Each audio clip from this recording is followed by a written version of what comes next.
Good morning, and thank you for being with us this last Saturday in the month of March. My name is Alero Edu. Well, my partner is feeling a bit under the weather today, but he'll be right as rain very soon. Shout out to you, Ayo. Get well soon. I miss you already. Come on, you never fall ill, so what's all this about? Hurry up and join me right here. Oh, we had a very busy week, didn't we? From the president coming to Lagos, to commission that fertilizer plant and the terminal at the Murtala Mohammed Airport, to the Akmongbo Bridge fire, to the police threatening to go on strike. As usual, talking about strikes, you know, um, SANU and NASU, which is a Senior Staff Association of Nigerian Universities, as well as the other association, they are also threatening to go on a warning strike by Monday. So it seems to be a season of strikes. First of all, let's talk about the police going on a strike. The IG did say, or maybe I heard wrong, that the police going on strike would seem like a mutiny. Has anybody ever heard of the police going on strike anywhere in the world? Will this be a first? I understand it will not be a first that there was a police strike in this country, I think in 1999 or 1990 or something. There was one. But who has ever heard of the police going on strike? And the strike is supposed to begin today. And today is the day that the APC is having its convention in Abuja. The ruling party, the party of the President of the Federal Republic of Nigeria. They're having their convention. And anyway, in the course of this program, we will have some chit-chat with Abuja from the convention site. So we will look out to see if there are any policemen on duty. Will they dare go on strike? Will they dare go on a strike on a day like this? Like they say, question mark. Now, that's Akmongbo fire. What struck me was, how did the state allow people to reside, to set up shops under bridges? And we also heard tell that local governments were actually collecting monies from those people under the bridges. How do they say it? The chicken has come home to roost. Now the bridge is burnt. Now there's confusion in Lagos. So all those monies that were collected, will they be enough to fix the bridge? I don't think so. So Lagos must now be licking his wounds somewhere and regretting that action of not having chased. Remember the days of Adisa, when he cleared under the bridges? I guess after this incident, we're all going to get wise, and all those under bridges are going to be cleared. Because we can't afford this to happen again, especially since we know how much it costs to build a bridge. Costs are getting higher and higher. Incomes are not increasing. Even income to government is not increasing. So, spending money, or should I say, in this case, wasting money, money that could have been used to maintain the bridge, will now be used to build a bridge. Money to maintain a bridge is not enough to build a bridge, I promise you. So the state now has to look for money to build that bridge. And that bridge, as you well know, is a major artery in Lagos. Now they say that bridge is going to be out for at least 6 months. So imagine the hardship the people who live in Lagos, who use that access, are going to have to go through for the next 6 months at least. So much for the Akmongmo Bridge. Of course, all those traders are still licking their wounds, and we saw them on the news yesterday, lamenting all their goods are burnt, they don't have any money. Who's going to look after them? Which, of course, brings to the fore the discussion again about a social welfare, so that when things like this happen, those people have somewhere to go to, at least to collect something small to be able to feed with. And some people are saying they should actually be the responsibility of the state, because the state should not have allowed them to do business under those bridges in the first place, to a point where they actually do things that caused the bridge to burn. Mind you, we haven't been told what caused the fire yet, so we're still waiting patiently. The APC convention is taking place in Abuja today. I'm sure many people are going to heave a huge sigh of relief and say, oh, finally. This convention was supposed to have happened God knows when, and it was postponed, and it was postponed, and it was postponed. But it's finally happening today, so we all say, we wish you all the best, even though the PDP is saying, there's too much. The PDP has gone to court for something or the other, you know. But you know the way these things are in Nigeria. If it's not PDP, then it is APC. But the other parties have to buckle up, so that it's not only APC and PDP we're hearing about, because many say that those two are just two sides of the same coin. Where is the difference, they say? I don't know, but they're there. Right. Just before I go to the menu, recall that yesterday we were told that the United States has sanctioned 6 Nigerians for funding Boko Haram. So we wait patiently to hear what is going to happen to those 6 individuals. Right. So, the menu. And don't forget that it is now time for you to go and get your accompaniment, accoutrement to sunrise. Whether it is cocoa you want or is cocoa.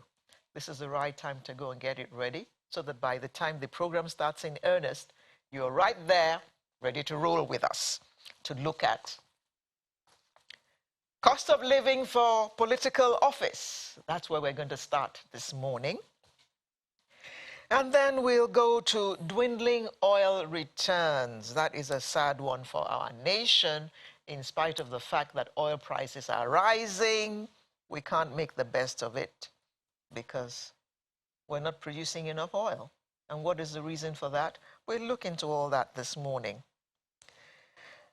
World Oral Health Day. That's going to happen in the course of this week. And then after that, we'll look at the APC convention. We shall preview the convention, then we shall have the occasion to go to Abuja to find out exactly what is happening and how they're preparing for the convention. And then we shall close, as is usual, with the Artist of the Week segment. And all I will tell you is that she is a she. So hurry up, get that cocoa or that cocoa, sit back, and just roll with us for the next 3 hours odd on Sunrise.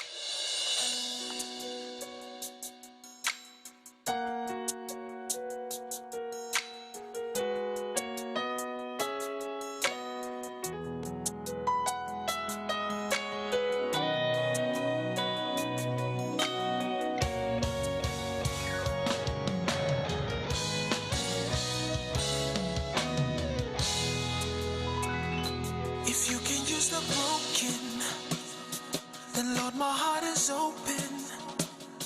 If you can use the messed up, then I'm the mess you need. If you can use a failure, I failed so many times and made so many mistakes, yeah. I wanna get it right now. na, na. And now my focus is your purpose, laying my life at your feet. Yeah, yeah, yeah. Take every part of me, take all I'll ever be. I surrender totally. Lord, you are my destiny.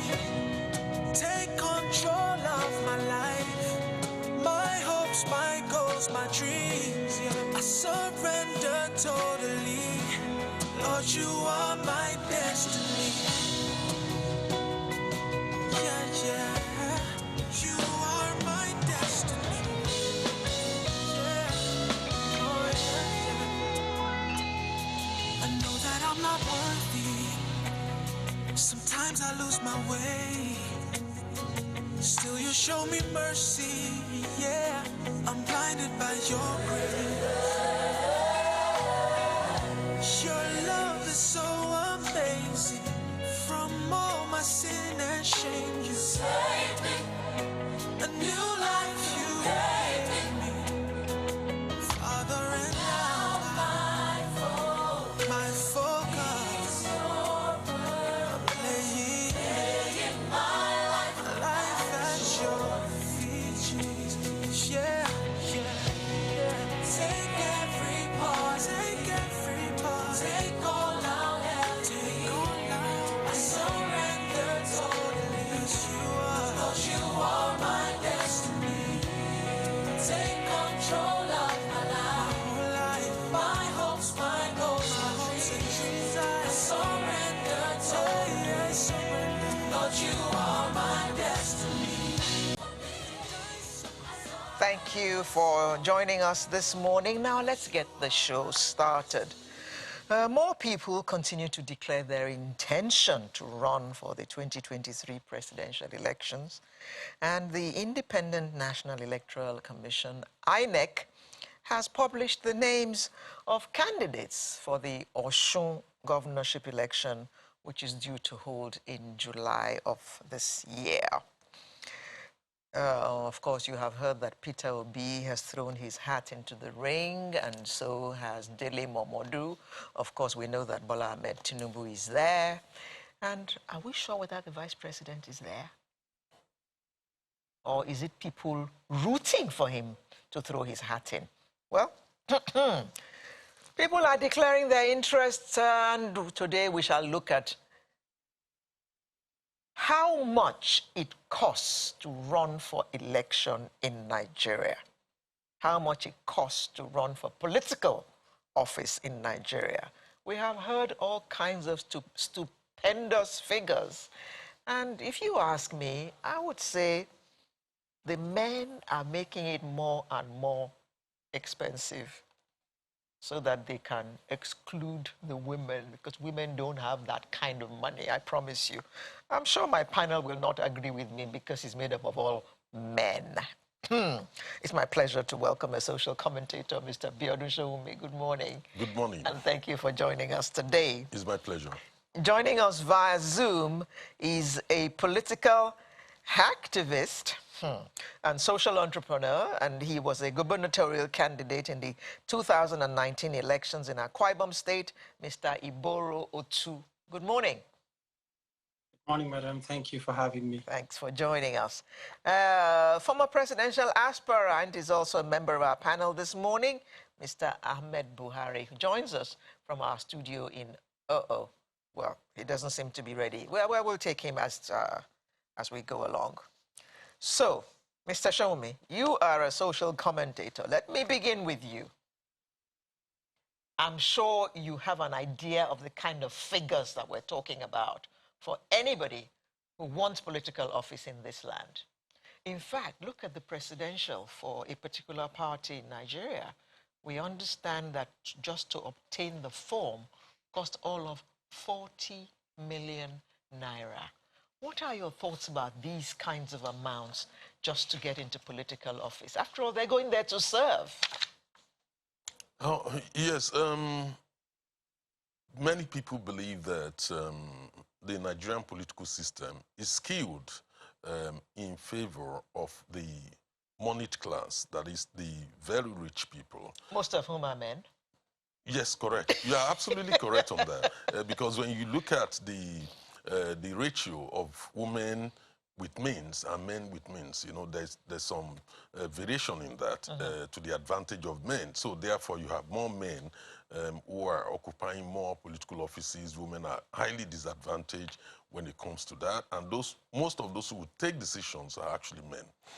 Now, that much said, but when you look at the cost of funding political activities in the country, starting from the political party itself, before you get to the candidate, that's a huge task. When parties are required to have offices, operatives in different parts, they must have a national spread.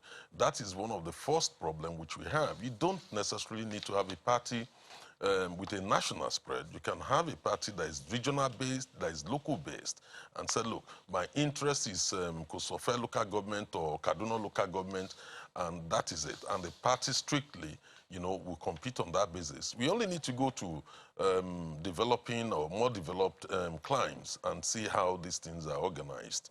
But in our own case, the criterion, the national criterion, that you must have a national spread.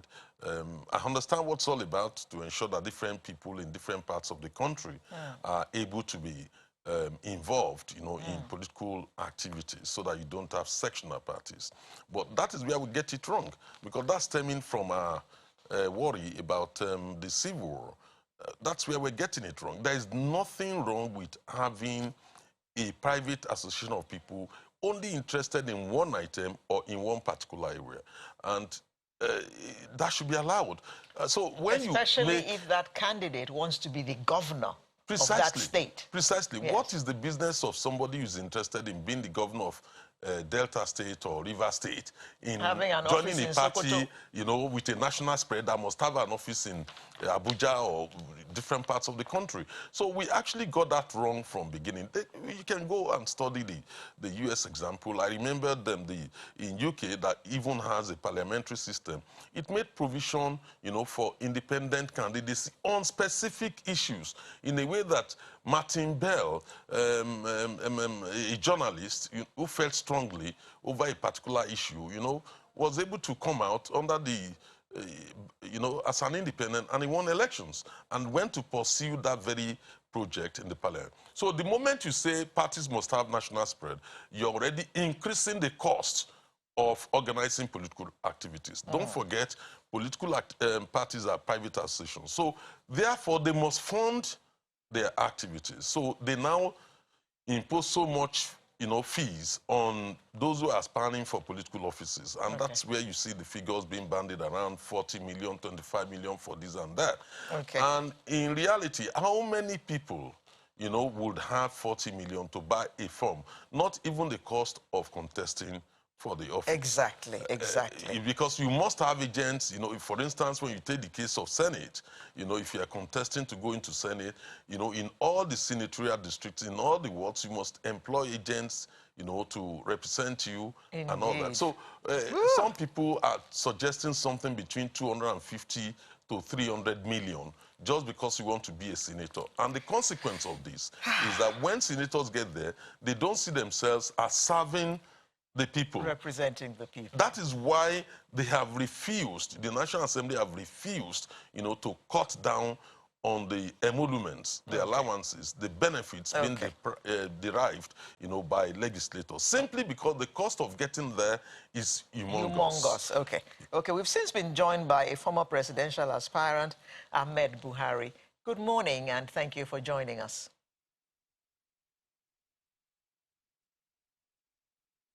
Oh, dear. Mr. Buhari, can you hear me? Oh, we Good morning, I can hear you. Great, great, great. Any relation of the president, if I may ask? Well, this is the third time you've asked me on TV. I have no relationship with him. Okay. And from my record, this is the third time you're asking me. Okay, all right. We have the answer today, and we will remember the next time, I'm sure. Okay. Right, Mr. I hope Buhari. so. I'm sure you heard my little chat with Mr. Shoumi here. What are your thoughts about the humongous amounts being spent to get into political office? So this is what I think, and this is where the problem is starting from. With my experience on the field, one thing that was clear was that a lot of Nigerians do not even believe in the political democratic process. And so in areas where Mr. Shomi was talking about, individuals trying to run for Senate or governors and respecting the fact that they belong to those smaller enclaves, why do you have to have that national spread? In reality, we're supposed to have political parties and registered political members who pay dues. And now these dues that they pay are the dues that will now be used to run the affairs of the political party. And in the case where you declare that you want to run for an office, having delivered your plans, your manifesto to your constituents, they will now align with the fact that you have a superior argument or you have a superior presentation, and the things that you have said you intend to do will definitely benefit them. They will now come up with what they call crowdfunding. And now this is exactly what will now make sure that that politician is totally committed to delivering the dividends of democracy to the people who have not just elected him, but installed him with their resources. He is totally answerable to the people at that point. But the way we've run this space in the last over 20 years now is that we leave the responsibilities to the individuals. And not just to the individuals, but whenever they come to give us their manifestos, their plans, we still ensure that they drop something for us. Where's our package? From the agents that Mr. Shomi talked about, to the people in the constituency, to the market women, to the people on the street, to the Okada riders, to the motor park association, everybody demands something from you. And I keep saying this thing, whenever a politician removes money from his pocket to pay for a political process, be rest assured that you're never going to get him to deliver dividends of democracy, because as soon as he gets into office, he's thinking how he's going to recover all of that money that he has spent at an interest rate that only he can determine. So we have a real big problem here. And then the other thing that we must think about is why these things are so expensive right now. For example, the political parties that we talked about. I've seen a lot of people come up with different groups and say we're going to create a third force. A third force right now will need nothing less than 200 billion naira to brand a political party across the country. The 774 local governments and the wards that exist would have to feel your presence. And in trying to do so, I am saying it again, you will spend nothing less than 200 billion. And that is why these two political parties have already been able to institute themselves. It is very hard for you to change the space and say, oh, I've come with a new plan, with a new party, and I'm going to make sure that the people see that I am the rightful political party, we are the rightful political party to do this, except the people are prepared to invest in this thing. And why they are not investing anymore, because I remember when democracy returned in 1999, a lot of people agreed to put their monies into this process, but when they stopped seeing the dividends of democracy, which of course is the return of investment, they decided to hands off and say, you know what, let me collect my own now. And you tell them, if you collect 2,000 naira now, you are going to be hungry for 4 years. And they will tell you, oh yes, let me be hungry for 4 years. At least I was belly full today. The people are so disconnected from the reality that if you ask them to choose between their heads and their bellies, they will choose their bellies. They want to put food in their bellies and take off my head. This is how bad the situation has become. And we must actually work very hard to see how we can re-engineer the mindset of the people to start understanding that this is a process that should belong to the people. The people should have control over the people they elect, not the people that elect controlling them. They are there to serve you, but they cannot just serve you without you being part of the process. Okay. Mr. Otu, if you agree with Mr. Buhari, you will also agree with me that this idea of people asking for money from their reps stems from their belief that their reps are there helping themselves anyway. So it is their turn to collect their share of what their rep has been collecting. I don't know if you know what I'm talking about. It seems to be like a vicious cycle. You have Yes. elected this person to go and represent you. He's your senator. But every time he comes home, or you know, you have lost your father or something on your wife, or your wife has just had a baby, you go to him to give you money. You go to him for everything you need because you believe that he's sitting in Abuja collecting money anyway and doing deals, not doing the bidding of his constituents. Mr. Otu, I'd like your comment on that. Yes, you're very correct on that. And it's quite unfortunate. And I must say that this came about as a result of how the political system in this country has been structured from time. So because the leaders don't perform, the people now, some people, a lot of people actually, now expect to take advantage of the political season. And what this does is cut off the other credible candidates that may not have the funding to do as other politicians do. And I must tell you, it's the political leaders that actually set this up by weaponizing poverty. So in the absence of the middle class, which would be able to, like Mr. Buhari said, bring out money to support credible people, especially young people and women, it now becomes very impossible to. Like, for example, the National Assembly approves 1 billion, for example, running for state governors office, or 5 billion for presidential candidates, 250, I think, for state houses and the rest of them. But the thing is, where would a normal person get £1 billion? So we have like 5,000 contacts on our phones. If you divide £1 billion by 5,000 contacts, it means all your friends would averagely contribute 200,000.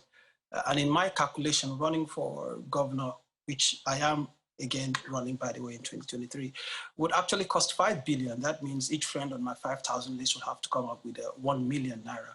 And in a country without a middle class, how do you get this kind of money, and how do you run this kind of system, which is not sustainable? Of course, politics is expensive everywhere in the world. It's not cheap. But then in other climes, you have a strong middle class where people can come out and say, we support this candidate, and we would do what we can in terms of funding and other ways to make these things work. So what we can do is what Mr. Buhari has said, find ways to make sure that we can get this support funding to help our candidates, whether it's women, which are very highly disenfranchised, or young people, to come on board.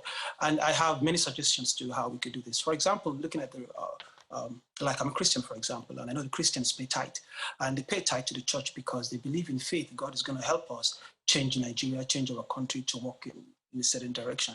It makes a lot of sense for the same people to also pay 10% of their tithes towards whatever political leaning they may have. Because with this 10%, that would be work. Because even in the Bible, it says faith without work is dead. So this way, you can have, imagine, of the 100 million Nigerians we have, which a large majority of them, 100 million Christians we have, for example, I mean, everyone pays tithe, Christians or Muslims, 10% of them pay just 2,000 every month towards supporting whatever political party.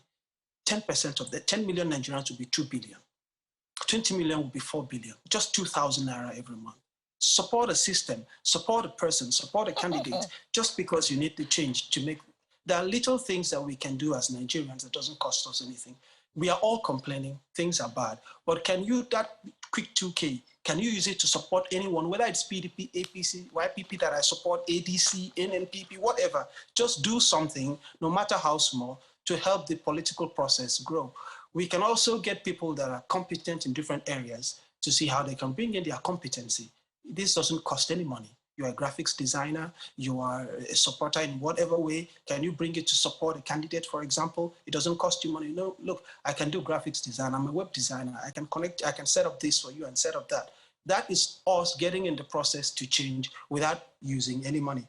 We could also find, you know, every candidate would have like a running mate, for example. So there's a lot of give and take that can be done in a way where we can, you know, pull together resources to get people to move, to get the political process to go from where it is to where we want things to be. Because the way the system is structured, if we don't do this, when we don't think outside of the box and get a lot of people involved, it will be very difficult. Again, why I'm saying this is because in the last elections, when you look at the numbers in my state, with all the money that was spent, hundreds of billions of naira, less than 750,000 people voted in that election. And at the time, 2.1 million people were registered to vote. So what happened to the 1.3 million people that didn't vote? And mind you, 4 million Akwa Ibomans are eligible to vote in a state of 6 million. It means a lot of young people, especially young people that are quite educated, blue-collar job people, white-collar job people, don't believe in the system and don't have people to vote for. So they spend all their time belonging to Stingy Men Association, agitating with the NSAS, and then voting in Big Brother Africa, but not engaging politically. So what do we do with these young people? How do we bring them in? That is where we are coming in to find ways to make this politicking as entertaining as possible. Okay, I Mr. spent Otu, the whole of... Mr. Otu, I'm sure you know why they didn't come out to vote. Out of the Yes, 2.1, only 750,000 people voted. I'm sure you know why. Yes. But, I mean, the electoral process is now, I mean, being tinkered with so that that reason no longer becomes tenable. Because the reason is that they didn't believe that their votes would count. Yes. But things are being done about that now. And like we have said on this program many times, we believe that from 2023, many more people are going to come out to vote because now it does seem like people's votes are going to count for something. That is correct. Good. So, Mr. Shomi.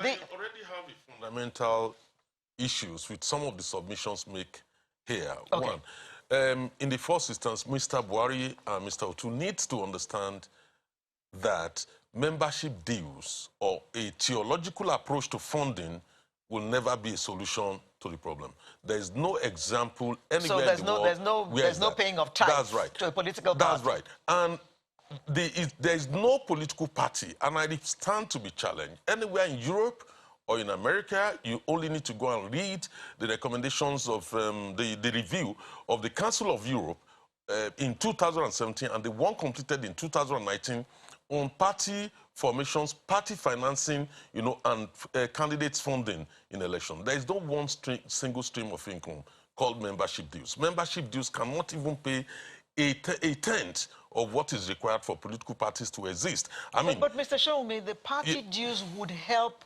some way.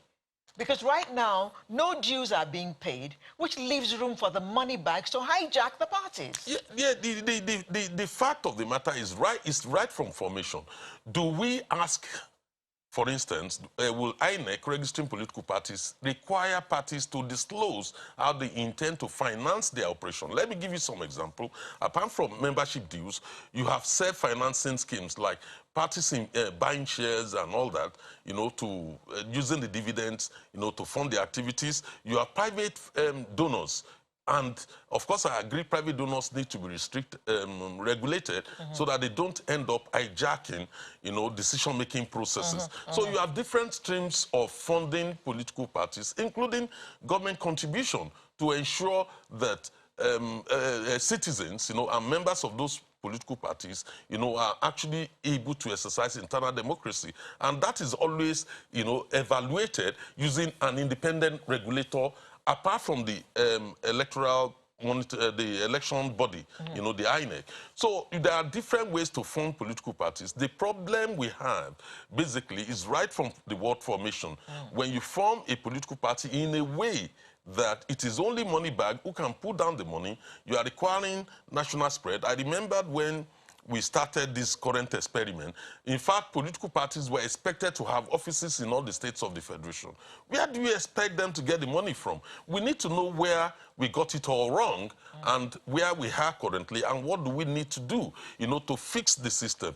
Consequently, political parties will turn to the candidates, you know, and then I'm sure Mr. Otu can confirm that, the humongous amount of money they would demand. These are funds, you know, being used to run, you know, the parties. So therefore, when we create a system where it is only money from the candidates and membership dues that will fund a political party, in my view, that will never work. We need to now regulate, you know, ensure that political parties are properly regulated. You know, independent auditor needs to be established. They need to explain how they intend to fund activities through concert, through events, conferences, and all that. These are what what have been done, you know, in other parts of the world, in the developed line, you know, to fund political parties. It's not just membership dues. Membership dues is a drop in the ocean. How many Nigerians can afford that? The issue of people demanding for money, demanding for money if you are campaigning in Nigeria, anywhere in Nigeria, that's a common problem. Why? We've always had it. Why? Because there's no welfare benefit for the poor. There is no welfare benefit for the poor. You are on your own. And then we now see politicians, you know, collecting huge amount of money at the expense of the taxpayers. Huge amount of money. We have created a situation where politics... The politician's lifestyle... Precisely. ...makes people attracted to them to demand... Precisely. I don't want to mention him. There is a particular senator who is not there now, who has a fleet of assorted cars. Yes. That even multi-billionaires, you know, who made their money from businesses... posting his affluence on social media. Absolutely. Yeah. So when in a situation where we have made investment in politics to be more lucrative than investing in business, then what do we expect at the end of the day? So we need to go back to the drawing table. Question mark. Mr. Buhari, the matter of party dues, Mr. Otu mentioned a kind of tithing formula, so that each person, even though he said just 2,000 naira, I don't think that 2,000 naira is just for Nigerians at this point in time. But even if it is 1,000 naira that each member pays, how far do you think that will go in funding the activities of the party?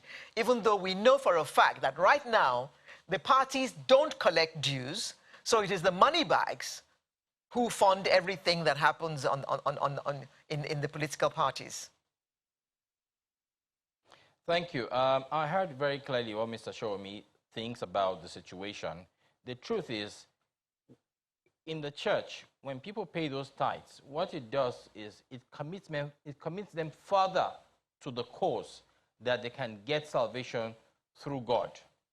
The same way the footballers would go to the pitch to play in the European League, and then you see that people pay gate fees, $10, £10, and those monies are in huge monies enough to actually run those massive investments. The same way here in Nigeria, if people are even compelled to pay party dues for 100 naira, what it does is they know that they're part of that project. They also know that they do not have any reason to demand anything extra from the politicians because they have invested in that project, and all they need to see is a hospital in their community when you get into office. What they need to see is that you get into the National Assembly and then you are speaking on behalf of bills that will profit them. That before you make any decision in the House of Assembly, you will come back to the constituency and talk to them and say, hey, this is what we're discussing in the House. I haven't made up my mind yet because everything belongs to you people. I am just your representative. The fact that we have not committed one kobo in the process, it makes us completely useless as to how much control we can have over such senators that you talked about, Mr. Showomi. Those senators that you talked about he feels he owes nothing to the people. The people only came to collect what they wanted to collect for the period of his campaign. So he feels he is free to go and acquire whatever he wants to acquire with the resources that he is supposed to use to invest in the livelihood of his people, the people that he represents. So in all honesty, party dues may just be a drop in the ocean like we think, but at the end of the day, it is what will now bring down the cost of this electioneering process. Because at that instance, you now say, oh, I have put in 100 naira. I must see that this thing works. I have put in 1,000 naira. This thing has got to work. That is not to say that we do not have bigger money bags. Who, like you said, there's always a regulation. No matter how much you have, you cannot give beyond a certain amount. And go and look all over the world.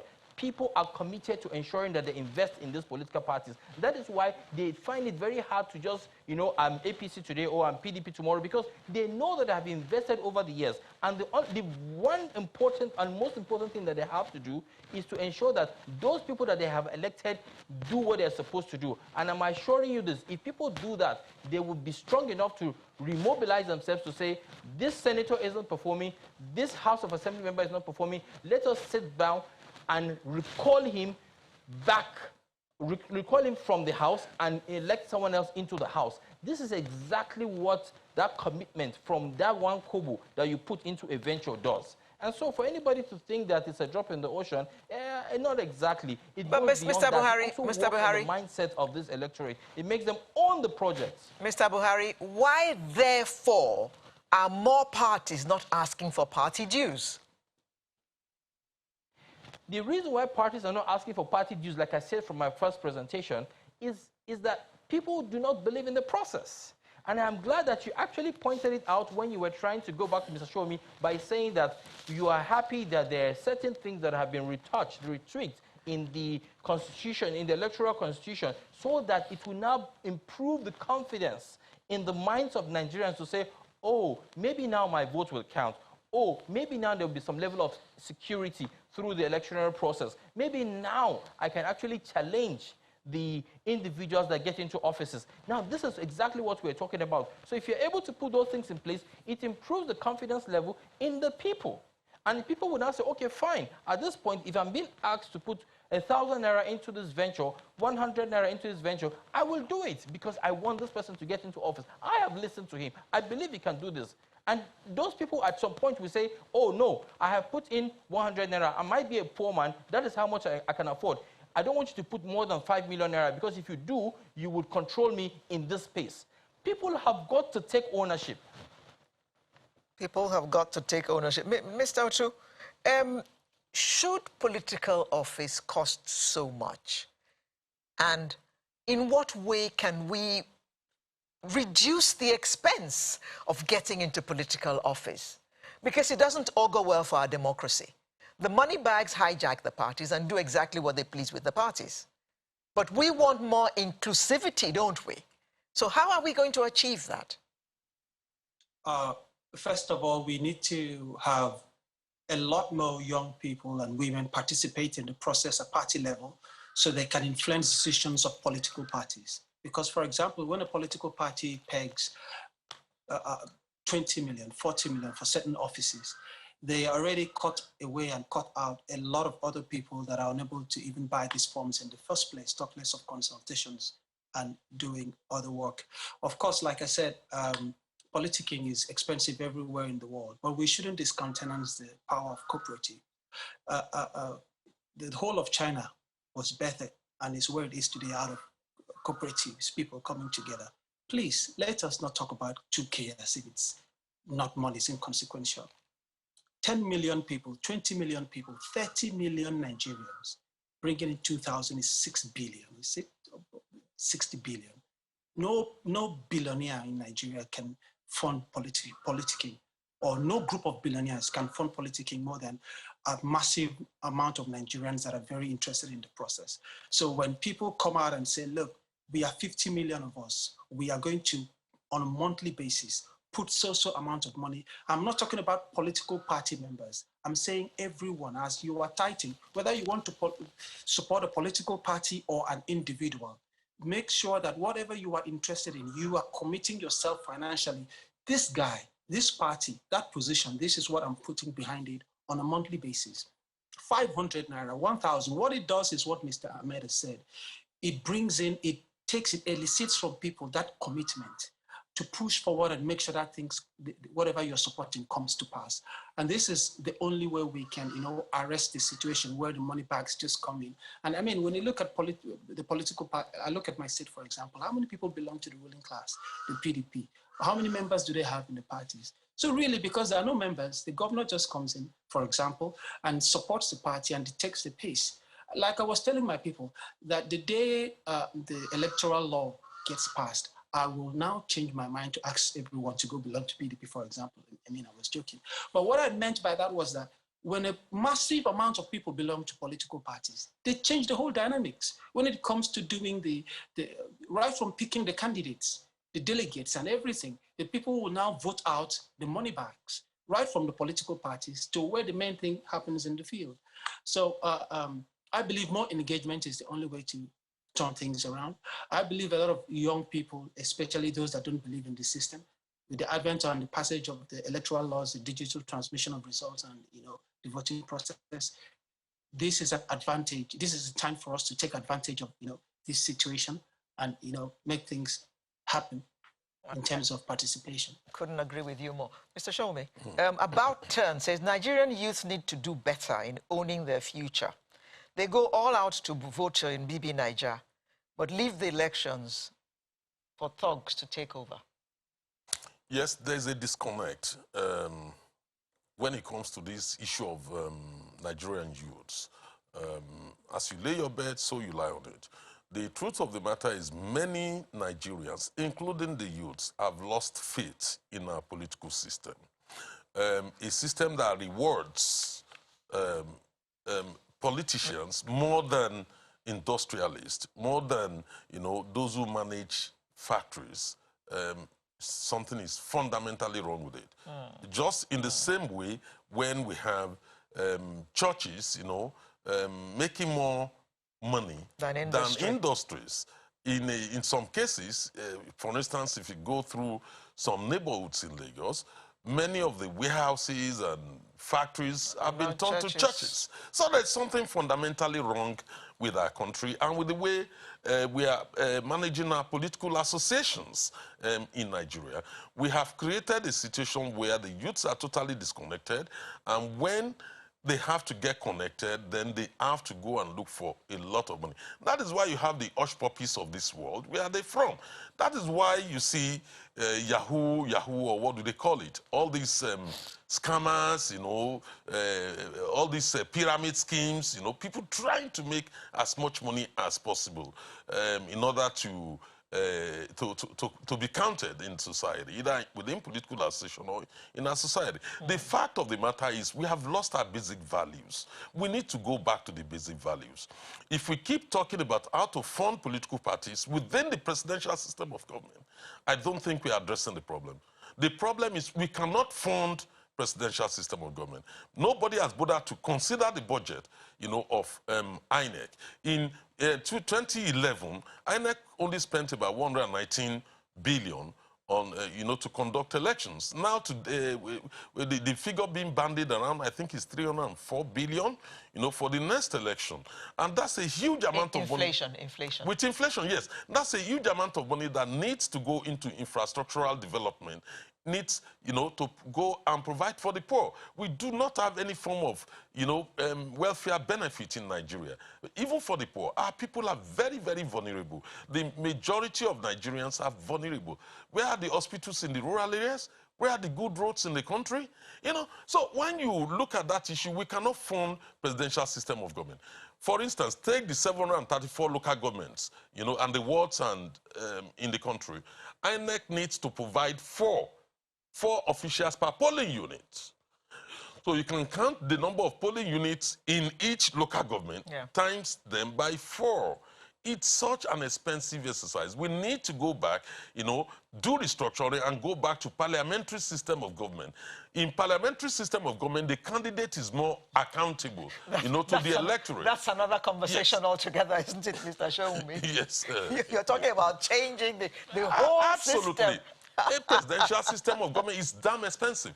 When we talk about money bag influence, okay, what about, defense industry's influence in America? Everybody knows, gung-ho diplomacy of America, it's, encouraged by the defense industry. That is why you see almost every, American, president going into war under one excuse or the other, because the defense industry is benefiting from that process. This has been asserted so many times by independent researchers, both within America and in Europe. So you will always have vested interest when it comes to political party, when it comes to, areas where you can distribute, like you see, you would always have that. You have people who are interested in politics because of the quangos, job for the boys. Yes. So there will always be that reward system within any system. But the more accountable one is the one where the electorate, you go directly to the electorate, your issue is local issues. That is what you talk about. That is the best way to get the youth engaged in the whole process. Mr. Buhari, talking about the youth being involved, turn around again says youth need to take an approach of crowdfunding the most popular candidate with beneficial vision to develop the country. You know, I've said that already. It has to do with crowdfunding. We have to support the space. And, 2,000 naira might be a lot of money for some young people, but I need you to come to Abuja and go to the nightclubs in the night, and you see young people my age, spending nothing less than sometimes half a million naira a night just to have fun. And I'm saying, you can actually use such monies, put them together, and actually install the representatives that would ensure that your business actually prospers well. So in reality, as much as we are concerned about some of these issues with regards to how much it costs us to run the space, run the elections, how much it would cost us to also, work on the mindset of our young people to believe in the process, we cannot disconnect ourselves from the fact that there's poverty in the land. We cannot disconnect ourselves from the fact that the level of education has been so washed down that many people cannot even reason properly. And these are the issues, these are the areas that the politicians have actually mastered the act of trying to ensure that they put the electorate in a space where they cannot make decisions for themselves. So like everybody has said, like Mr. Otu has clearly said, like Mr. Showomi has mentioned, this can be fixed if we talk to the people and let the people understand that this project is not an individual's project. It is everyone's project. It is everybody's project. If you're running for office, come and tell us why you're running. And let us be determined to hold our bellies tight and say, we're not going to collect anything from this man. We're going to ensure that we listen to all the people that are trying to run and support the one with the superior discussion, the superior argument, and help him fund his campaign. Why these things are so expensive is because when they come to us, when I was campaigning, for example, as much as people knew that I've never been in any political office before, they knew I've never run in any office before, I've never been given any appointment before, they were determined to collect money from me, however, but not at the rate they were going to charge those who have been in office before. So they are very aware of what is going on. So where they're going to be charging an old politician a million naira, they were determined to collect maybe 100,000 naira from me and then just go by. But I could tell very well that they were doing that not necessarily because they were going to vote for me, but because they're still going to vote for the highest bidder. However, they appreciated the fact that you were coming around to speak about things that truly concern them. But that trust, which is what we are talking about here, doesn't exist anymore in the process. That is why nobody wants to invest in it. We must recover that mileage that we have lost in the minds of our people to say, this democratic process is what can take us to the promised land. Can you please believe in it? And we assure you that we will deliver the dividends of democracy to you.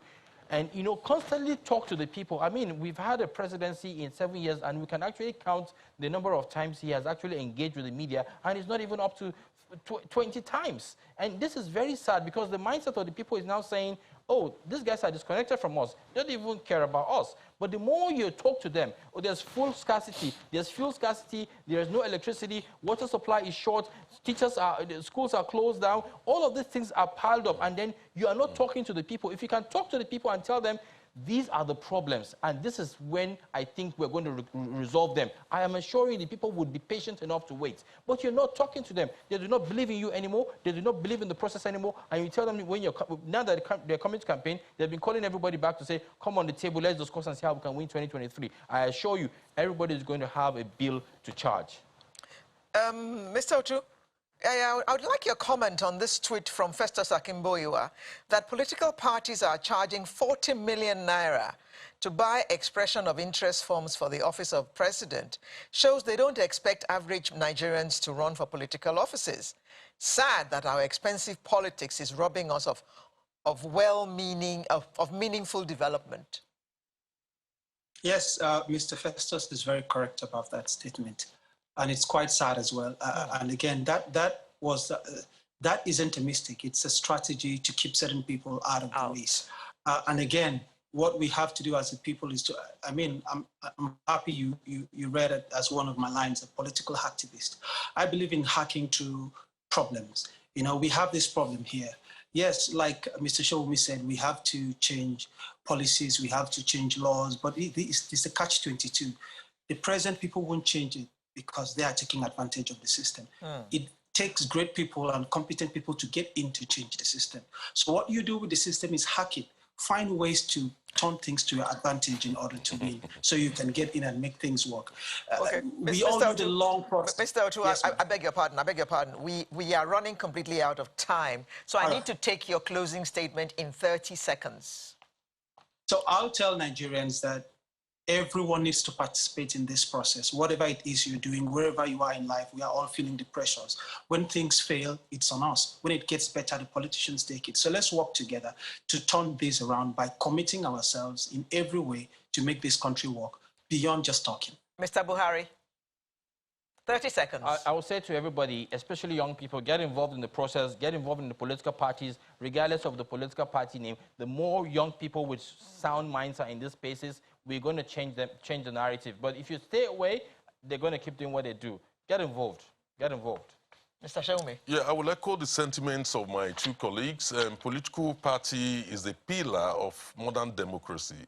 Therefore, it is very, very important for the youths, including old people like me, if I'm old, to get involved with the process with a view, to help reshape the country so that we can have good governance.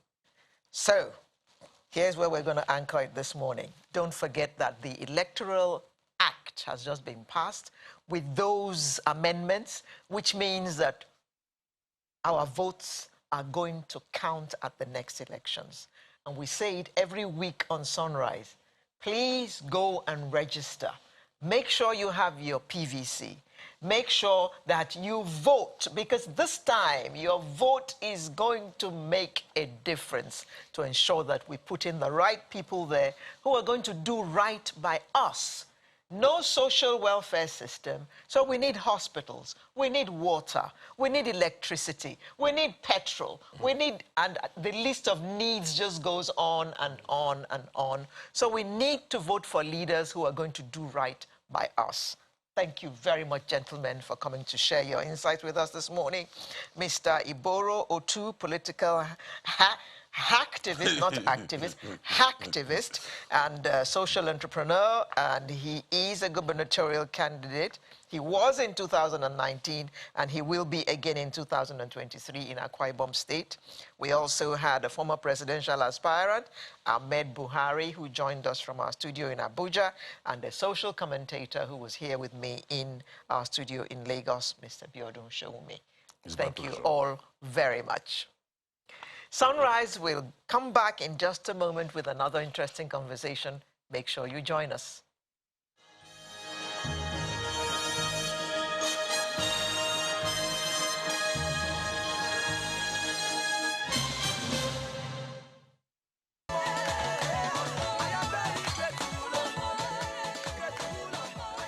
Thank you for staying with us. Now, let's look at dwindling oil returns. The economy of Nigeria is largely dependent on its oil and gas sector.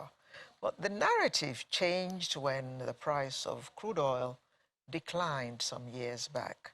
Well, okay, the price has been going up a bit now since that, should I say, infamous attack of Russia on Ukraine. And this has, of course, affected the economy of Nigeria and the gas and oil industry in Nigeria. Although the PIA, as it is known now, has been signed by the president, we still see that it hasn't made too much of a difference on the sector. Why is this so? Well, this and many more questions I'm going to be putting to our panel this morning, and the panel is made up of Mr. Kayode Ekundayo, who is publisher and editor-in-chief of Energy Times. Good morning. Good morning, ma'am. He is in our studio in Lagos. In our studio in Abuja is Mr. Ademola Henry Adigun, who is he's an oil sector governance consultant. Good morning. Good morning. And we also have Mr. Etuk Etiese, who is Regional Superintendent, Clean Nigeria Associates Limited, Port Harcourt.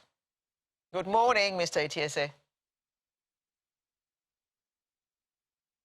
Okay, we don't have him with us yet. Right, let me start with Mr. Ekundayo here in the studio. Mr. Ekundayo, can you please source this out for us? Oil prices are getting higher. We are an oil-producing nation, and yet we are making less money from it. Yes.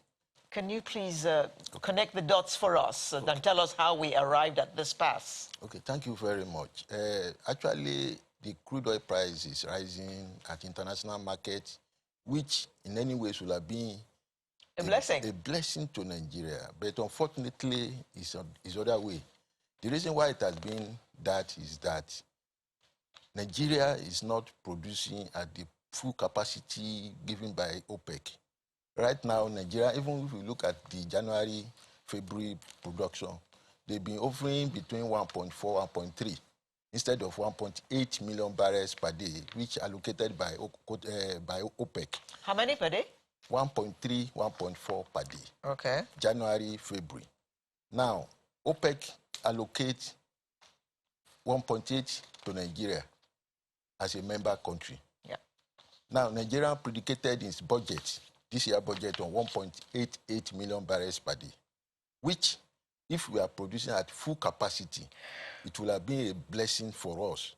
But right now, we are not even meeting the OPEC quota, which is, we are offering between 1.3, 1.4 daily.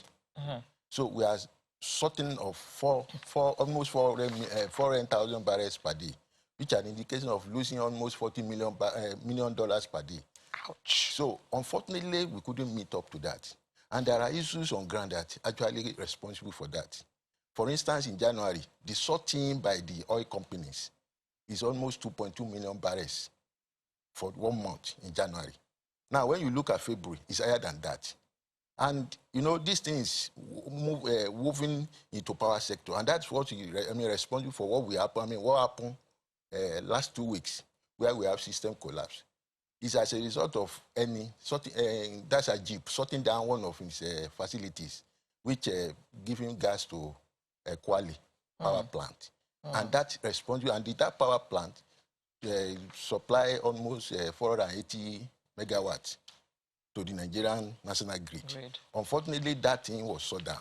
And that's responsible for what we had, the system collapse. And the reason why we cannot make up to getting enough money is additional the fact that the community development are not looking up, and even the implementation of PIA has not yet started. And that is, all those things are responsible for those challenges. I beg your pardon, Mr. Ekundayo. We need to quickly nip to Abuja and find out exactly what is happening with the APC convention. Good morning, Terry. How are you doing? Hello, Terry. Well, hello, if you can hear me. We're live at the Eagle Square, and not much is happening here yet because the delegates have not arrived. They're supposed to start arriving at 10. We're not seeing them yet, but it's quite a busy house already here at the Eagle Square. The members of the CECPC are expected to start arriving from 1:30 p.m. The president is expected to arrive at 3:15 p.m. and this event is expected to kick off at 3:30 p.m. If you look around me, the stands are still empty. Yes, the stage is set, but not much is happening yet. Security has been beefed up here. Every area around me has been cordoned off. There are stands for the different states as well as stands for international observers here. And to a great extent, voting is supposed to start at 6:30 p.m. here. And the number of consensus candidates will determine how long this event will run. We understand there are some aggrieved parties who are not comfortable with some consensus agreements, but it does seem that to a great extent there are people who have agreed that certain consensus candidates should go. If you take around me, the voting points take a look around. The voting points have been set up around, and the stands are still empty for now. All around the Eagle Square is littered with people, visitors who have come into the Federal Capital Territory to take part. But the security is so tight that not everyone is allowed in here, basically because the president will be here in a moment. But I can assure you that the activity outside the Eagle Square is even louder than what's happening in the Eagle Square, because these delegates have come in with their their people. The governors have come in with their people as well, and they've set up camps at different locations around the Eagle Square. And hundreds of meters around the Eagle Square have been cordoned off in such a way that you cannot have access to this place using a vehicle. And if you don't have security clearance to an extent, you can't come here. So we await how long this will take and if this event will go according to the scheduled timing. Back to you. When is the president expected? The president is expected to arrive at 3:15 p.m. The event will then kickstart at 3:30 p.m. But you're expecting delegates to start, they should have started coming in at 10 o'clock this morning, right? Can you say that again, please? I said the delegates were expected to have been coming in from 10. For now, the delegates are not here yet. We expect them. They are scheduled to start coming in at 10 o'clock, and this is about 10:14 p.m. So delegates are supposed to start coming in from 10 till about 1:30 p.m. when the CECPC members will start coming in. Okay, then. Thank you, Terry. Are there any policemen in sight, by the way? Can you say that again, please? Are there any policemen in sight? Remember, they were supposed to begin their strike today. Do you see any policemen around? No, it's filled with policemen. Oh, absolutely. It's actually filled with policemen. We have more policemen than any other security agents. So there's no issue of any policemen So no, I going don't on think that strike affects the policemen here. Okay, then. Terry, do stay out of trouble, and we'll come back to you later for some more update. Thank you very much. Terry Ikumi from Abuja, from Eagle Square, Abuja. Yes. You were telling us how we arrived at this pass. Now, let me go to Mr. Adigun. Mr. Adigun, we are told that one of the reasons why our, well, not output, our sale of crude oil has diminished is because of oil theft. And the figures they give us are humongous. And crude oil is not something that you can put in your pocket and run away with. So how do you think that those who are stealing this oil are able to get away with stealing so much of it and depriving the nation of its income, of its rightful income? It's a very complicated issue about oil theft. The issues there are very, very complicated. This problem started many, many years ago when it was between 80 to 100,000 barrels. Then we moved to about 200 to 50,000 barrels. Now we get to a point where we are told that over 90% of production is being stolen. There are many, many issues around it. There are issues around institutional arrangements. There are issues around host communities. There are issues around the security system itself being wired to enable it. I mean, it's like you said, you can't carry this crude in jerry cans. Any volume that goes to 50,000, 100,000, 200,000 barrels means there's a support by the institutions around it. So we're in a very, very messy crisis. I've been told that in the last 2-3 months, average theft was more than 65% of what was produced. I mean, both by the IOCs, both by the IPPG and everybody. And that tells you there's something wrong we're not thinking about. As Kayode said earlier on, our losses are not only from volume. Our losses include losses from the barrel. In the last 10 years or 11 years, the returns on a barrel has been declining because there's been higher cost of production, there's more inefficiencies in the system and such. So when you combine loss of volume, declining take, and then you add subsidy into the mix, then we're really in a very terrible situation. Right now, for Nigeria, what is optimum for us in terms of a crude oil price barrel is $65. Anything above that brings losses to the system because the higher the cost of a barrel of crude, the higher the cost of products. The higher the cost of products, the higher the cost of subsidizing. So there's a complicated issue around the whole barrier. So oil theft is one issue. Decline take on a volume based on what fiscal arrangements are there. Institutional arrangements in terms of securizing the pipelines and others are there.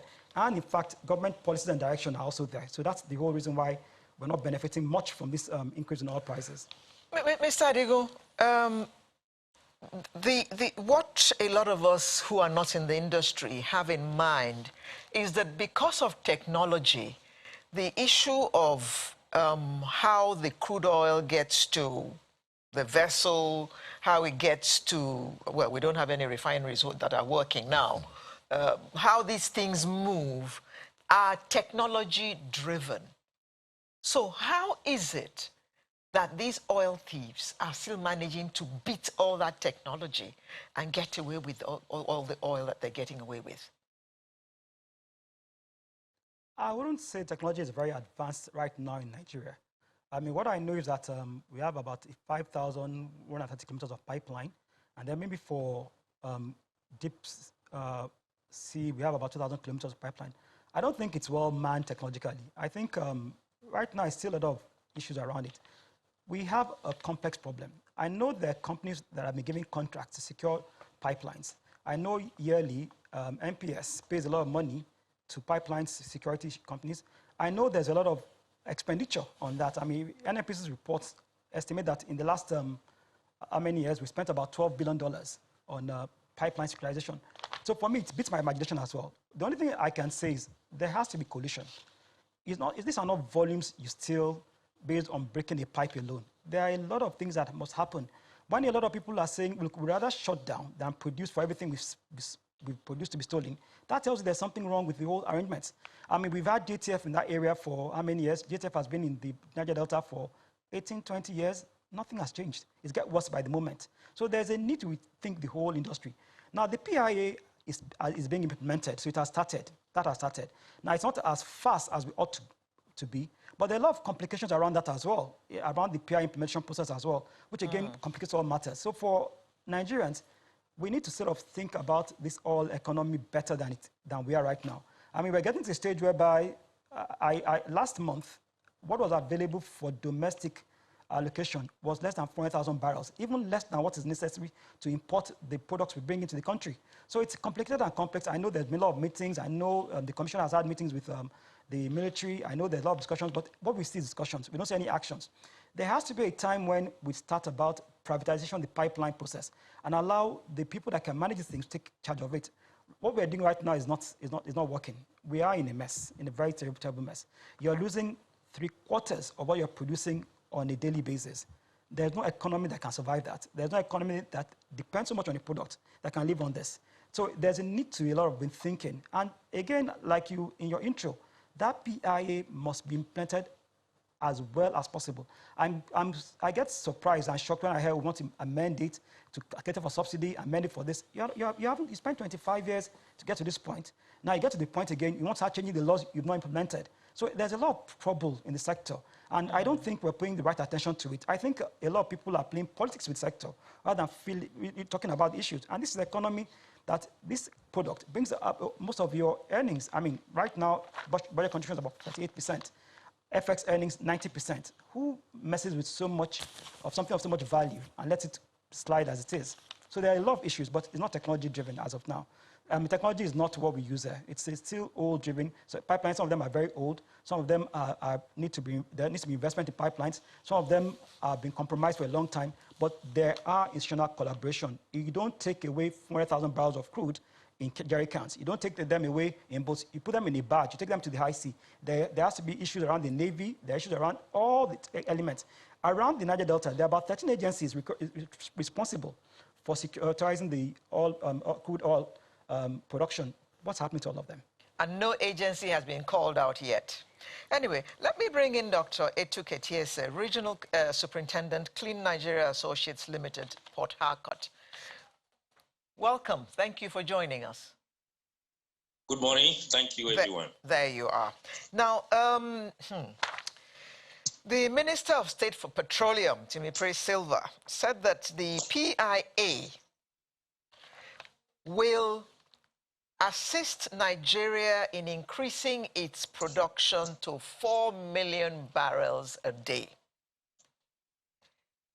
Some have said that that's a pipe dream.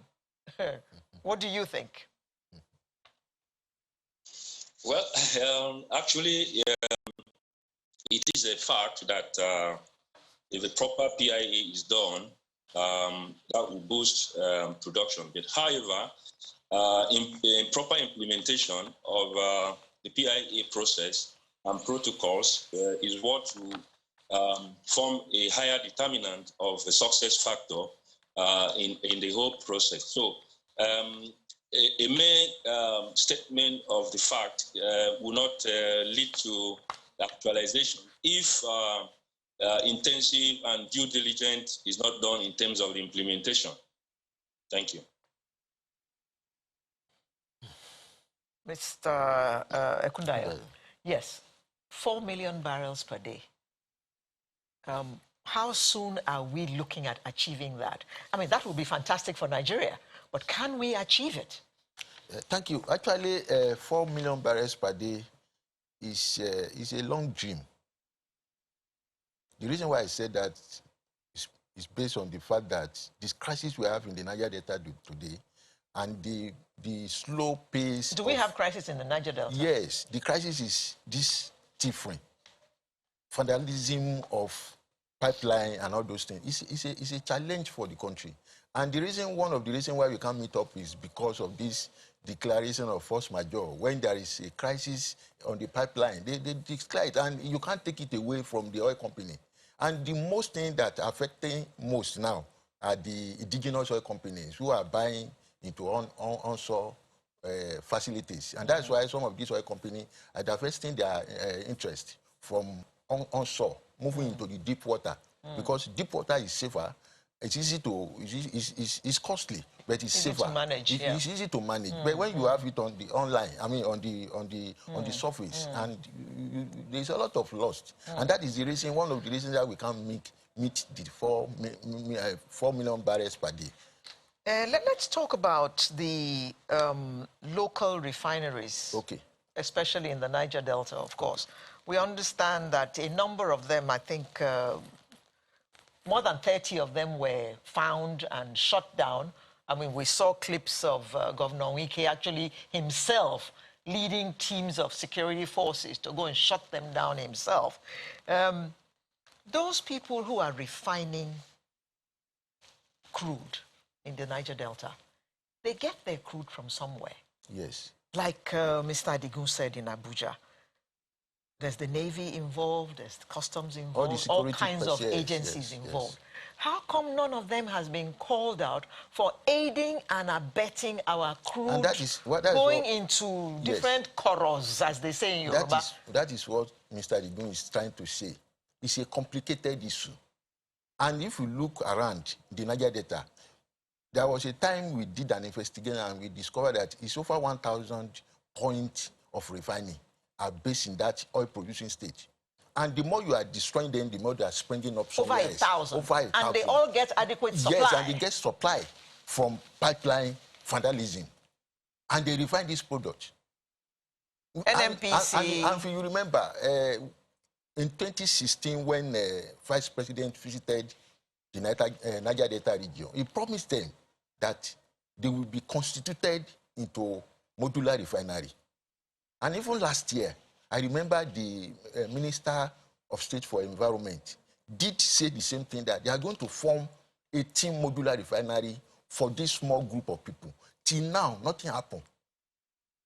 Till now, nothing happened. I think one of the strategy government should have used to curtail these challenges should have been setting up this small refinery and help this small technology they are using to vandalize pipeline, to divert it into the having small modular refinery, which they can operate to bring money to their economy. But right now, we don't have them. And they are spread across locations in the Niger Delta, almost over 1,000 places where we have those facilities.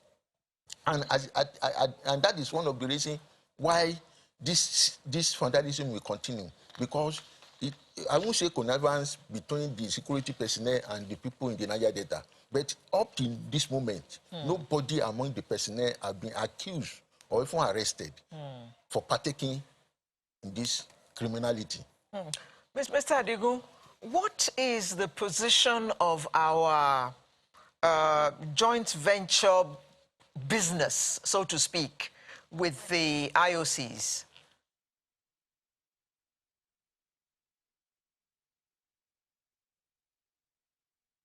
Joint ventures, cash call areas. Sorry, can you start? Can you start again? Can you start again? We didn't hear you from the beginning. PIA, can you start again? Right. I said, okay. I said right now it's tenors. Tenors in the sense that there are debts owed joint venture partners by NNPC. There are cash call arrears that have not been paid. Earlier on in the Buhari government, a lot of payments were made, but then the arrears built up again. Right now, a lot of people want to exit joint venture business. Like Kayode said, it's more PSCs are better than joint ventures, although from PSCs, production sharing contracts, we earn less than we earn from joint ventures. And right now, I know the contribution of PSCs to the income is about 40% of all business. We have a situation in the country where the whole business is badly managed as it is. NNPC, under the PIA now, has become a commercial entity. But NNPC in behavior has not behaved like a commercial entity. I mean, I still hear NNPC issuing out policies, regulations, and I say, well, NNPC, under the law now, you're a commercial entity. The only people who should be hearing speak about policies and regulations are the commission and the authority. That hasn't happened. There's still an interest in micromanaging the whole space, which is one of the things that's killed business. The other issue is, again, that you propose an incorporated joint venture partnership and the PIE. You put a lot of good incentives in the fiscals, but then implementation is bad. And there's one point I wanted you to note in terms about the dwindling returns. Our country is plagued by impunity. Governor Wike shut down a lot of illegal refineries, but not one person was arrested. Not one person has been prosecuted. Not one person has been dealt with. Whenever you have a situation whereby people know they can get away with something, it will keep on happening. Exactly. And we have a situation whereby, if it wasn't because of the suit, nobody was going to do anything about it. It was a suit that prompted action. But ordinarily, by using a heat map, you know where all these refineries were. They were not heating. I mean, everybody knows where to buy local diesel, buy local petrol, and other things. So it was not a secret. But then, because nobody cares, there's no care. I mean, there's a politics element, the political element that subsumes efficiency and such. So nobody really cares about it. Now, if it doesn't come to the point where we are almost at the point of breakdown, no action will be taken. So we have a system of governance that is the poorest in all of the OPEC countries. We have a governance system where people don't really want to function. It's easier to stay in Abuja and talk about what's happening rather than do things. Kayode mentioned something I'd like to expand upon. There was a plan to support illegal refineries by bringing them into speed. But you see, one thing people fail to realize is modern refineries themselves are not cheap.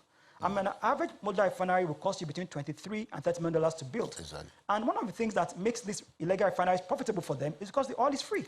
Yeah. All they do is break the pipeline, carry the crude, heat it up, and produce products. Now, when you now bring them into a situation whereby they have to add against environmental issues, get licenses, do things properly, there's a cost element. People that have been earning supernatural profits on the product don't want to go to a point where the product line is there. And again, these refineries employ thousands of people.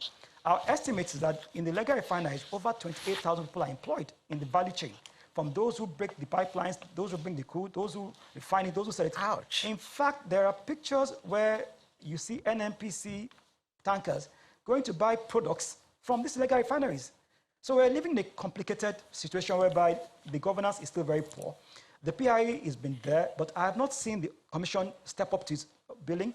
I haven't seen the authority step up to its billing. I still see an NPC trying to be in control of everything. So until we sort out governance issues properly, Nigeria will not derive value from crude oil. And again, to add, one of the things the PIA is trying to do is ensure that we stop selling the crude. Because what we've been doing for the past 30 years is selling crude alone. And every time you sell a barrel of crude, you lose a lot of value.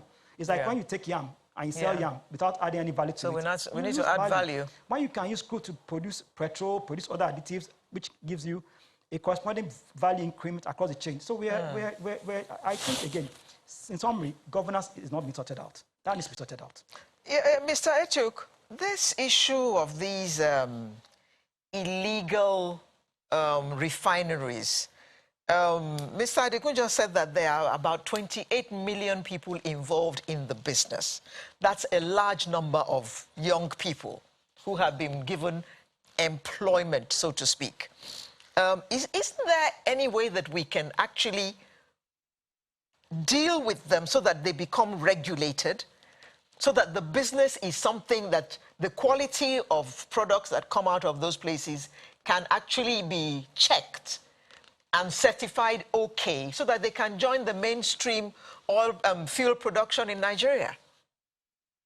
Yes, obviously, that should be the way to go. just as my colleague have mentioned, if the government should do the needful by granting licenses and authorization for these local experts to do this informally and officially.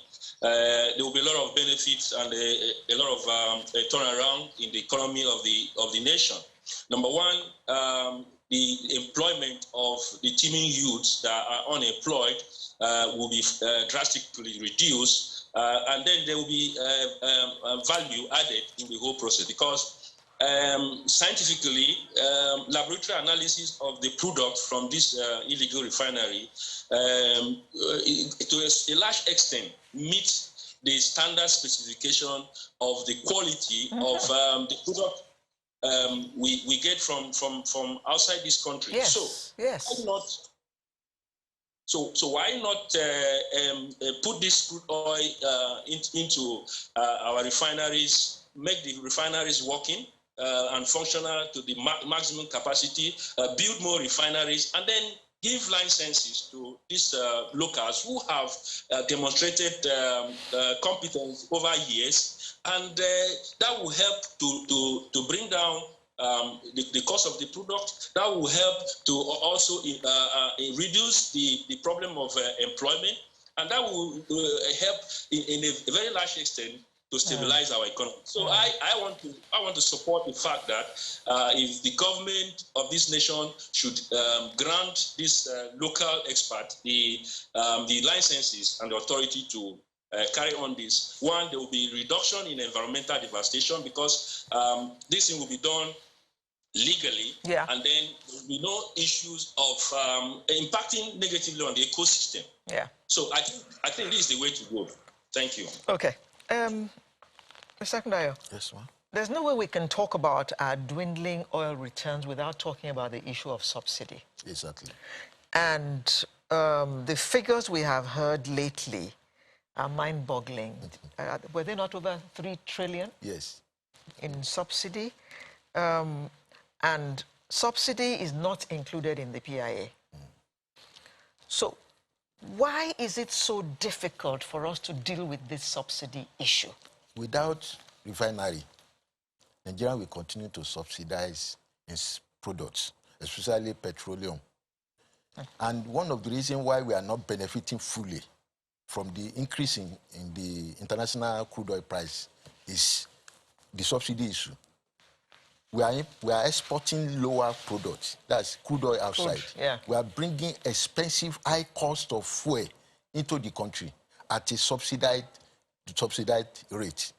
And the implication of that is that the economy will suffer most. Economy will suffer, and the money you are even talking about will be double by December if the crude oil price rises the way it's going, because the Ukraine and Russia war is still on, and nobody knows when it will end. And the longer the crisis goes, the longer the crude oil prices rises. And some people have even predicted that the crude oil price might reach $150 per barrel before the middle of this year. And if that happens, Nigeria will continue to pay high cost of subsidy. When we are bringing in high cost of fuel, we are exporting less products. And we will have to pay and more we have at the to pump. pay more of that. At the pump. And that's a big problem. And Nigeria doesn't want increase in pump price. And we can't blame them. We have to blame government. The refineries are there.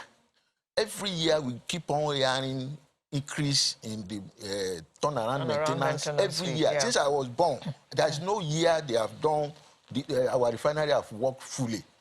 We keep on hearing that, and that is a major problem for us. Look at Dangote refinery, very soon it will come on stream. How many years has it taken it to finish it? So I don't know why we are still, and I mean, look at some of these modular refinery. Some were licensed in 2020, in 2005.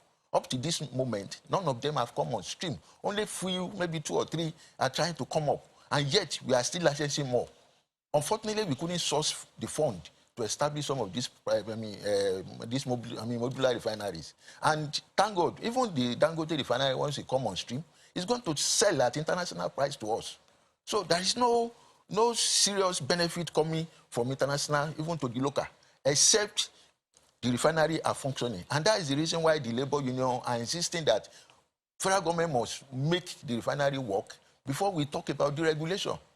Yeah, Mr. Adigun, do you blame anybody who has a license to set up a refinery who hasn't done so when government is still controlling the price of the product that's going to come out of their factories, of their refineries? Actually, I do not. I mean, I know there are 3 modular refineries in operation now, and I know that one more will come on stream before the end of June. And I know none of them is going to produce petrol in the short term. I mean, they'll produce diesel and other products. Diesel is deregulated and kerosene is regulated. That makes sense. Nobody will produce a product you cannot earn revenue on. It has to be profitable. If the cost of producing a barrel, a liter of petrol, assumption, say it's about $1 now, which is using the official exchange rate, it's about 519 naira. I am asked it at 160. Who's going to pay me the differential? There's a differential element that you won't pay me. So why would I invest? And this is not a charity business. You have to ensure the market forces determine the price of products before investors come into it.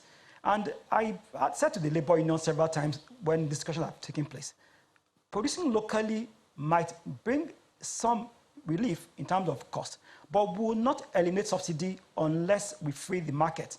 So the problem is complicated. The refineries were all good until 1991, when the government borrowed money for the repairs of refineries to fund politics. And then from there were crises. And then over the years, they're struggling. And the problem is not refineries alone. There's a lot of issues around refineries. There's supply chain issues. Kaduna, for instance, gets its crude from Warri. There's 610 kilometers of pipeline. About only 210 are functioning. Now, if Warri can't get crude to Kaduna, Kaduna can't function. There are issues even around with the Warri refinery. You have to bring the crude in big ships, then you get more barges to carry to the refinery. A lot of inefficiencies and cost factors. Then there's cost of distribution. Right now, we use tankers. The pipelines are basically not working for most parts. That increases cost. So sometimes, funnily, I know people get angry or argue with this, importing might sometimes be cheaper than producing locally. But that's not the argument. The argument is this. Nigerians are already paying high price for inefficiency. We are paying high prices for electricity. We're paying high prices for taxis. The middle class is being suffocated. Then you want to increase petrol prices, which, again, there's an understanding because, again, the retail cost of it is higher. But then where do we now bring in the benefits to Nigerians? Nigerians haven't seen any benefit. But I, as an investor, would not produce a product I won't get my returns on. I will not produce petrol if I had a refinery, if the government will say, well, I can sell at only this price. Who will pay me the difference? Like you said now, we put 3 trillion in the budget for a refinery, 3 trillion naira. That is triple the cost of health, 4 times the cost of education, 5 times the cost of other amenities. Where is money going to go into? We're basically subsidizing inefficiency, we're subsidizing waste, we're subsidizing corruption, and we have a system where the only benefiting from our crude oil now are our neighbors. Benin Republic is benefiting, Niger is benefiting, Togo is benefiting, Cameroon. Nigerians are not benefiting. Yeah. We're consuming today and tomorrow because of the subsidy issue we're not dealing with. And I understand with the president when he said he wouldn't change subsidy prices because there's hardship. Inflation officially is about 15.7%. Increasing petrol prices means it will jump to 18, 19%, and there is already pain in the land. But the question is, can the country afford it? We can't. We're borrowing $2.2 billion. We have a bond to finance subsidy. Money we're not using to finance education. ASU is on strike. Money we're not using to finance health. I mean, every Nigerian is one health crisis away from being broke. You have one health crisis, you're already doing fund appeal. Your kidney failure, you're asking your family to support you. Yet we're not investing in those areas where productivity can increase. We're investing in something that it's just a consumption. And again, I understand the plight of people. Income is dwindling. Every family now spends 60% of its income on food, or 70% on food. So where is the money for excesses again? So it's a complicated structure we have in the system. It is very complicated indeed, and we just seem to be going from one problem to the next. They will amend it. For me, that's the wrong thing to do. Yes, yes. What I think the government should focus on I'm right sorry, now is Mr. Adigun, we have to wind up at this stage, so I need to take your parting shot in 30 seconds only. Mr. Adigun, your parting shot in 30 seconds. I've lost you here. I can't hear anymore. Okay. Your parting shot in 30 seconds. Okay, Mr. Aitu, can you hear me? Can you take it again, please? Yes, give us your parting shot in 30 seconds, please. Mr. Adigun, can you hear me? There's a loss. Mr. Adigu cannot hear me. Mr. Echuk, your parting shot, please, in 30 seconds. That the government should put our refineries working, get more refineries constructed, and then license these local experts to go ahead and do the thing legally. By so doing, unemployment rate will be reduced, and then the actual sabotage or willful intervention or damages of our oil facilities will come to an end. Thank you. Mr. Kundayo. Yes, I will want to see within the next 6 months licensing of some of these illegal refinery as promised by the Vice President in 2016, and what the Minister of Environment of our state said that 18 refinery will be licensed in all the crude oil producing states. I will want to see that before the end of this year, and I will want to make. I will want to see that the PIB is fully implemented before the end of this now. year. I mean PIA. Sorry, is fully implemented before the end of this year, because these are the things that make the system work. These are the things that make the Nigerian oil sector great. Without this, we won't be able to achieve anything. Mr. Kayode Kundayo, publisher and editor-in-chief at Energy Times, who was with us in our studio in Lagos. We also had Mr. Demola Adigun, oil sector governance consultant, who joined us from our studio in Abuja, even though he didn't have a chance to give us his parting shot. And we had Mr. Echuk Etiese, regional superintendent, Clean Nigeria Associates, Port Harcourt. Thank you all very much for coming to share your insights with us. Thank you, Ma. This morning. Thank you. And you at home, thank you for staying with us. Don't forget to join us after this time out for another interesting conversation.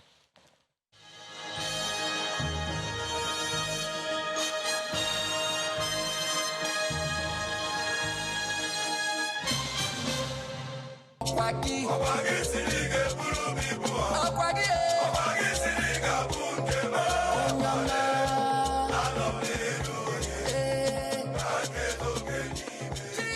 you for staying with us.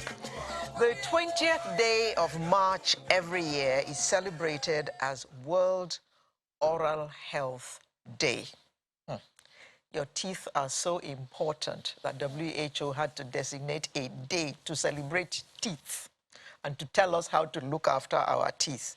Well, the teeth are important. If you've ever had a toothache, then you know just how important your teeth are. I am a regular toothache person because I am a sweet tooth, so I know all about that. Well, to tell us about World Oral Health Day today, it's my pleasure to welcome the Pepsodent brand manager, Mrs. Tolulokwe Okuneye. Good morning, everyone. It's good to be here. And thank you for joining us. Yes, thank you so now, much. you are a microbiologist from the University of Ibadan, up school. Yes. So, good oral health is an important contributor to overall good health, is it not? Yes, absolutely it is. It's important to pay attention to your oral health because it drives confidence, basically. So a lot of people... Confidence? Yes, yes, it drives confidence. I mean, if I wanted to smile and I had, you know, something going wrong in my mouth, I'll be scared to smile. Okay, you do this kind of smile. Exactly. And that's why the Pepsodent brand is very passionate about helping the people, because we're all about boosting your smile. It's a smile Yes, brand. I think I remember that part in your commercial where Yes. somebody does this, like, I can blow, I'm confident, Yes, I know that I don't have bad absolutely. breath, so Exactly. I can smile and flash my teeth all I want. Exactly. Okay, now tell us about the theme for this year. Okay, so the thing that we've chosen as a brand, Pepsodent toothpaste brand, is don't wait until it's too late. Talk to a dentist. And the reason why we specifically picked this is because we realized that a lot of Nigerians, and more like it's a global thing anyway, but bringing it home, a lot of Nigerians will not visit their dentist until it gets really bad. So usually people have toothache, they just use painkillers, or sometimes they just feel it with some things, you know, there's some traditional things that people pick up, and before you know it, it gets really worse. And then they go to a dentist and they have to lose a tooth. So we're saying before it gets that bad, don't wait until it's that late. The moment you have a pain or you've just sensed something is not right, talk to a dentist. And even when you feel like you're all right in terms of your oral health, it's still important that twice every year you see a dentist. Well, I guess another factor that will put people off going to the dentist is the cost. Wouldn't you say? Yeah, so and that's why Pepsodent is an amazing brand, because we're trying to leverage and to try to help people, find that link, that missing link to the dentist that has been caused by cost. So before I even go into saying what Pepsodent has done, if you go to a lot of, so we are partners with the Nigerian Dental Association, we have a partnership with them. And we know that if you go to some federal hospitals and state hospitals, you can get dental care at a very low rate. So, I mean, people are just scared, but they've not tried. So at least try first. So let me understand you clearly. What you're saying, therefore, is if I use Pepsodent toothpaste, Yes. it might just help me reduce all the kinds of things that I might have affecting my teeth. Absolutely, absolutely. So Pepsodent prides itself being a triple action toothpaste, providing 3 basic things, which is anti-cavity protection, that's protection against tooth holes. And tooth holes is what usually will cause toothache a lot of times, because there's a hole there, cavity has formed by the action of bacteria. So once you use Pepsodent morning and night, you have that coverage that you're sure that you're not going to get a tooth hole. And then you have fresh breath. And in our formulation, we also have some ingredients that help to remove stains gradually. So you can be sure that after a while you have white teeth. To remove stains. Yes, absolutely. Mrs. Okuneye, there are plenty of toothpastes out there. Absolutely. Plenty of them. So you're saying that I should choose Pepsodent. And if I choose Pepsodent, it's likely to ease the pain from my cavity, well, hole, as you called it. It's likely to whiten my teeth. Gradually, yes. Gradually. Yes. And what else is it likely to do? Fresh breath, that's constant. You brush with Pepsodent morning and night, you're sure that all day long you have fresh breath. All day long. I wish I could believe you. Now, please believe me. Yes, let's talk. Since we have you in the studio, Yeah. let's talk about care of the teeth in general and care of the mouth. Okay. Now, you have said brush morning and brush night. Yes. Okay. What else do I need to do to make sure that I have a good, healthy mouth and teeth? Absolutely. So first is you need to brush morning and night with a good toothpaste. Okay. And a good toothbrush. Okay. You have to ensure that you change your toothbrush at least every 3 months. Now, there's also a particular, because when it comes to brushing, it's more about the mechanism than just a toothbrush. So that's the way you need to brush it. It's supposed to brush away from your gums with your mouth wide open so that you can get into every corner clearly. Away from your gums. Yes, like, so to brush you start from the top down. Yes. And then from the bottom up. Exactly. So you do that for every corner, in and out, away, like you're matching out. In. Yes. So in and out. Yes. So you keep brushing like you're matching out, like you're trying to push something out from inside.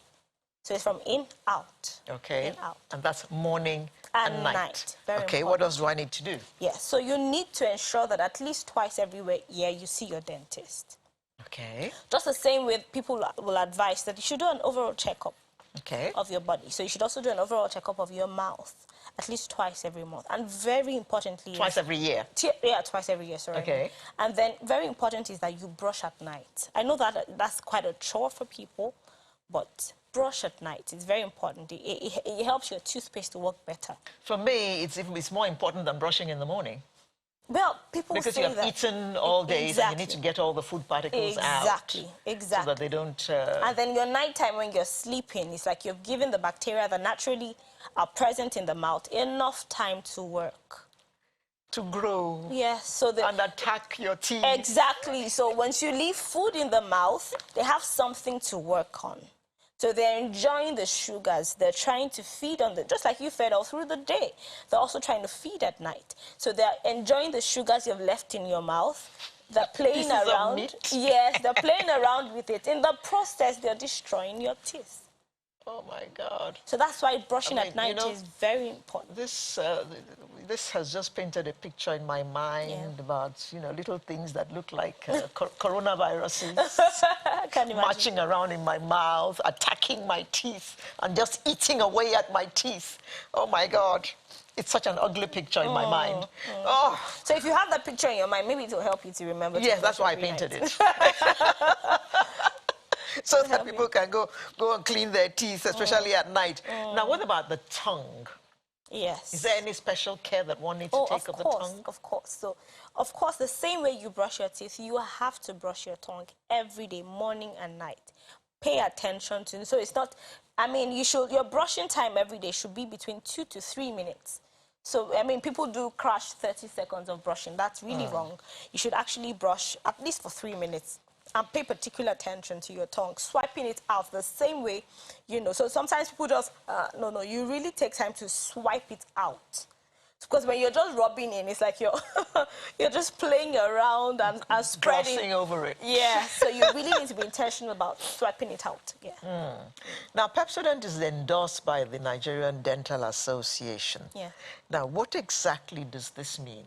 Okay, that for us is credibility.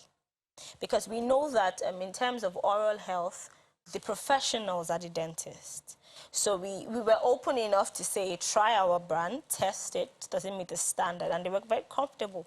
And so they were happy to, you know, give us that endorsement, and they can say, if you're looking for a good toothpaste to use, Pepsodent is that toothpaste. Nigerian Dental Association.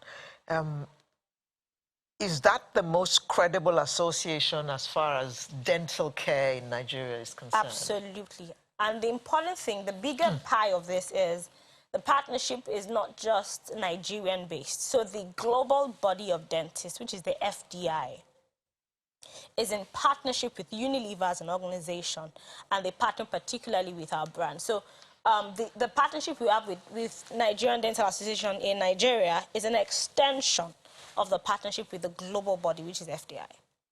But Unilever also has another toothpaste, hasn't it? Oh, yes, we do.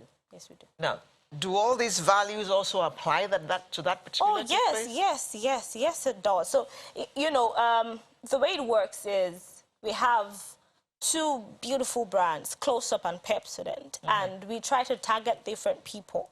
So for Close Up, we're more particular about the young people who are energetic, who want a fun kind of brand, who are probably not looking for something that is too, I don't want to say too serious, because everybody should be serious, but they don't want anything that's too rigid. So we position Close Up for that. And then Pepsodent is more around the family-centric. So our proposition is complete family protection. Yeah. For okay.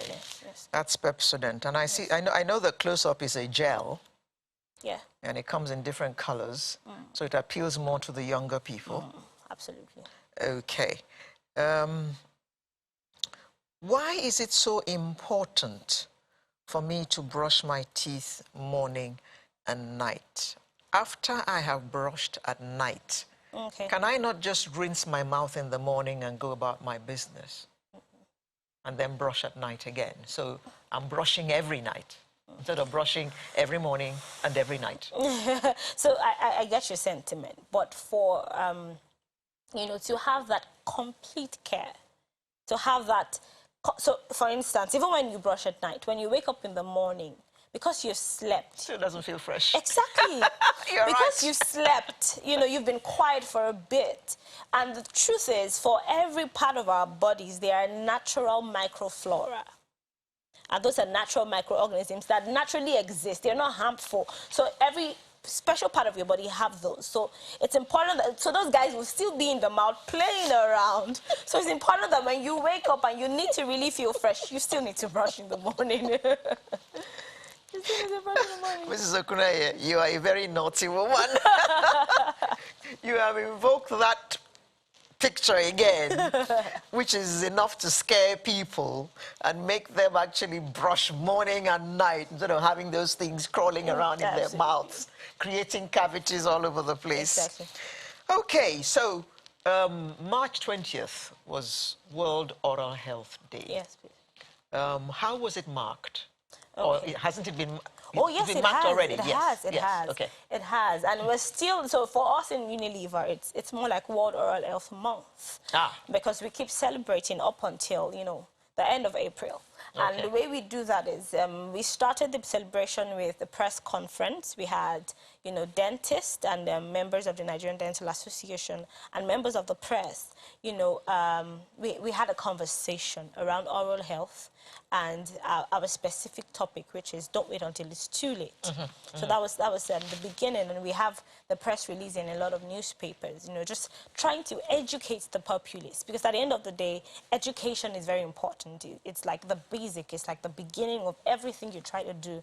It's important you educate people. So we did that for education's sake. And then ongoing, this year we have a target to reach 1 million children. Over the years, we've actually been able to reach 5 million children with education on brushing day and night. We teach them how to brush. We give them products to, you know, facilitate their brushing habits.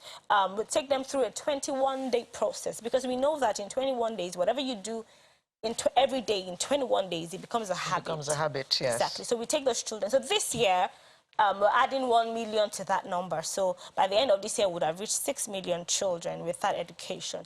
And then we're also doing what we call free dental checkups. So we're setting up dental camps in some specific place around the country to just give people, because, I mean, you spoke to cost. So what we've been able to do is, okay, we'll set up dentists. Pepsodent will pay the dentist to give you a free checkup. Wow, that's cool. Yeah. That's cool. Well, since we still have some time, let's talk about halitosis, or mouth odor. Yeah. What causes mouth odor? A lot of things. Sometimes, I mean, speaking to a lot of dentists that we work with, trying to understand, because like I said before, the brand is not, we're not just about giving products and making money. Yeah. We always want to understand what's the pain point of the consumer. How can we meet this need? How do we help them? And how do we even prepare our products to solve their problems? So there are a range of things that, you know, could cause halitosis. Sometimes it's even an internal issue. You know, something wrong with the gut that keeps coming out from the mouth. That's when it's really deep. Sometimes it could just be that there's been poor oral hygiene for a long time. Okay. And then you've developed things they call plaques. So those things are there. Plaque causes halitosis? It could. So if it's been there for a long time and you don't pay attention to it, you know, it could cause halitosis. And then, like I said also before, if you're not paying attention to your oral health, so sometimes it could be something that could be treated. You understand? It might just be something that gone wrong somewhere, teeth are decayed and you didn't pay attention and it wasn't properly, you know. It will cause halitosis. So it's important to just visit your dentist, basically. It's important to visit your dentist. Yes, and, okay, even though it's past, I would say Happy World Oral Health Day. Happy World Oral Health Day to all of you at home. And don't forget, brush twice a day. If possible, use Pepsodent. Thank you. And visit your dentist. Clean your tongue. All that is in celebration of World Oral Health Day. Thank you, Mrs. Tolulokwe Okuneye, Pepsodent Brand Manager, for coming to tell us about all that and educate us, make us aware of World Oral Health Day. Thank you very so much. much. It's a pleasure to be here. Sunrise will return in just a moment. Do stay with us.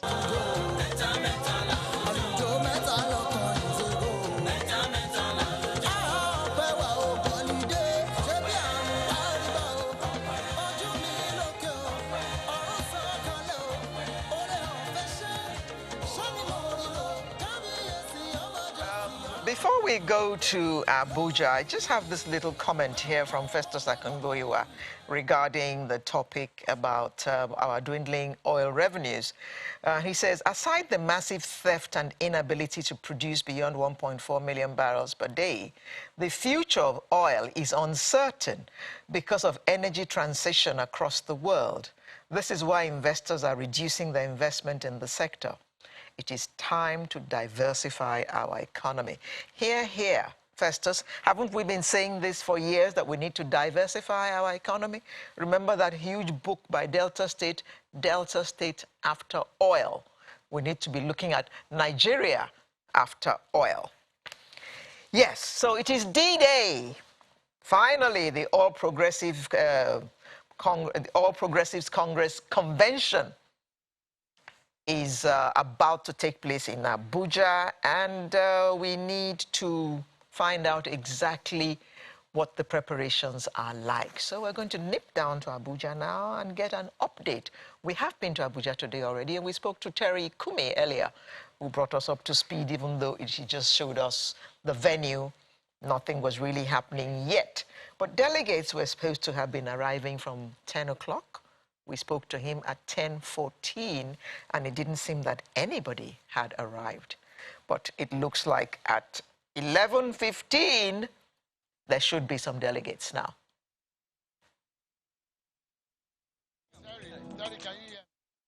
So, Sheung, how are you? Are you at the venue?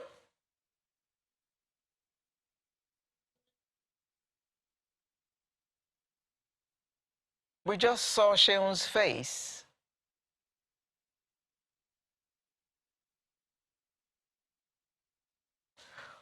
All right then, so we expect things to get moving at the Eagles Square in Abuja, and we expect that probably over the course of the day, the officials to run the affairs of the party will be elected. We heard, I think on Thursday it was, that by yesterday, something called a unity list would be prepared. I'm sure these are all questions that we're going to be able to ask Sheung once he comes on to tell us what preparations are like in Abuja. I mean, that unity list was spoken about by the, oh, here, there are pictures, live pictures from Abuja. Wow. This all looks very festive. Ooh, whose picture is that?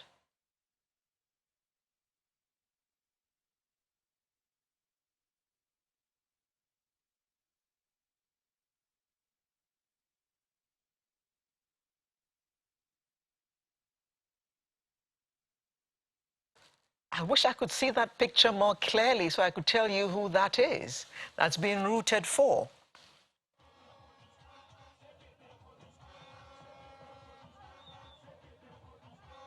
Wow. Well, activities certainly have picked up one notch or two since we last since we last went to Abuja.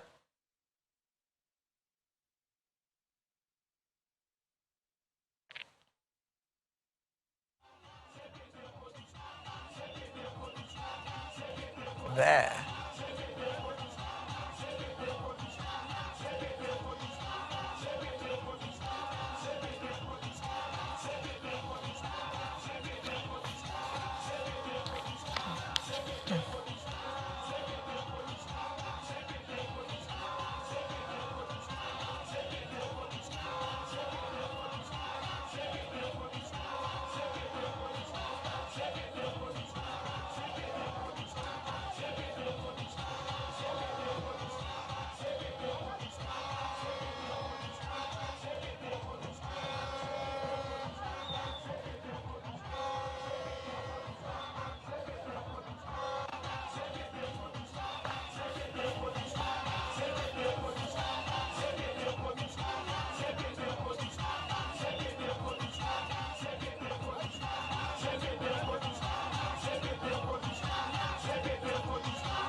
Thank you so much and welcome to the Eagle Square right here in the city center of Abuja, the nation's capital, where Channel Television's live coverage of the APC National Convention 2022 is going down. I'm Sean Wakimale and welcome to the grounds. Myself and my colleagues are here for you through these hours that the APC will be holding its national convention. It does look like the arena is just getting activated and things are just getting about started right about now. A lot of things that we have seen so far all throughout today is the preparations, the events and the activities leading up to when the activities of the National Convention, the election itself will start. And here from our makeshift studio, I will be also speaking with my colleague Terry Kumi and Kayla Megwa, who are on the grounds at the state box, giving us update. But first, let's get a sense of what is happening generally. What we understand is about 1 p.m., the delegates should be arriving in this arena. At about 2 p.m. or thereabout, the vice president should arrive. At about 3:15, the president should arrive at the Eagle Square. And a few minutes afterwards, the national convention of the APC 2022 should start. That is a plan of the planning committee, and I hope that everything works according to their plan. But let's get a sense of what the security arrangement is all about. It's being watertight as far as the eyes can see. If you move around the city of Abuja, most parts of the city leading the roads leading to the Eagle Square have been cordoned up, and it's difficult even from yesterday night to move around these areas because security operatives are all around. And right here today also, similar thing is happening. Loads and loads of security operatives are on the ground. Let's get a sense of what is happening as far as security is concerned. I'm being joined by a member of the security subcommittee of the APC National Convention Planning Committee, Alwan Hassan. Thank you so much, Mr. Hassan, for coming on channels this hour. First and foremost, how does this convention come to you? I know you're one of those who have agitated about this convention. How it has come? How does this mean to you? You know my party is a fantastic party, the biggest and strongest party in the sub-Saharan Africa.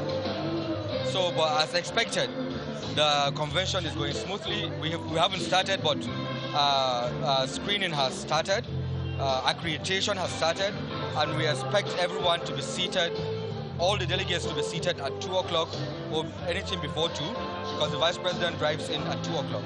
Then the president comes in at 3:15, and the convention starts immediately.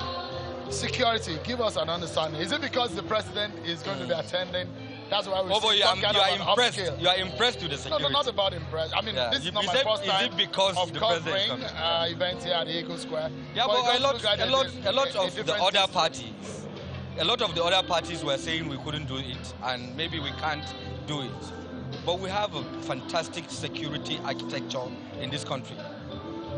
Once you see programs like this or events like this, usually, unless if they are not told, but if it's something they are told and they want to come and do it, they'll do it well. But, I mean, it looks like the major part of the city has been on lockdown, especially the central area in Abuja. Yeah, but the central area, 15 entrances.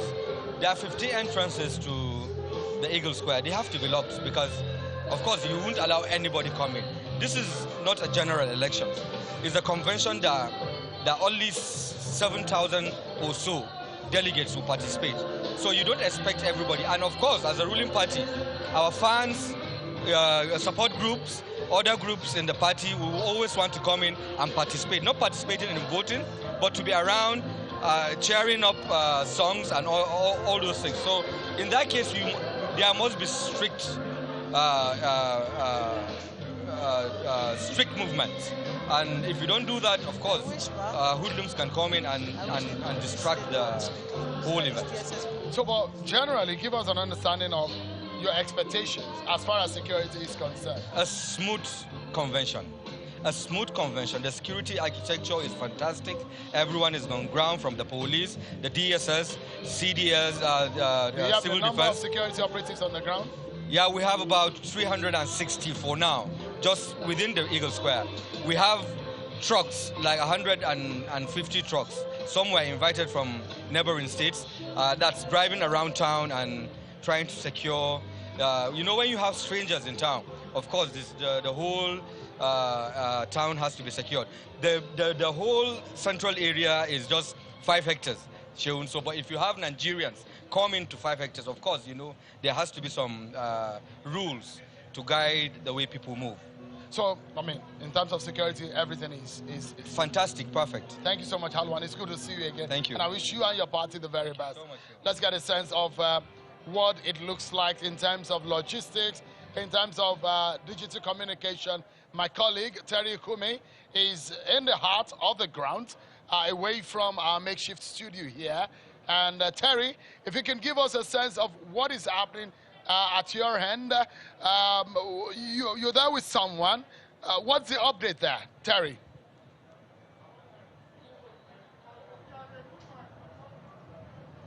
Well, hello, Sean. I'm standing just in front of the main stage. This is where the president will walk through, and that's where virtually everything will happen today. The speeches, the declarations, the motions to adopt the congresses at the zonal and ward levels.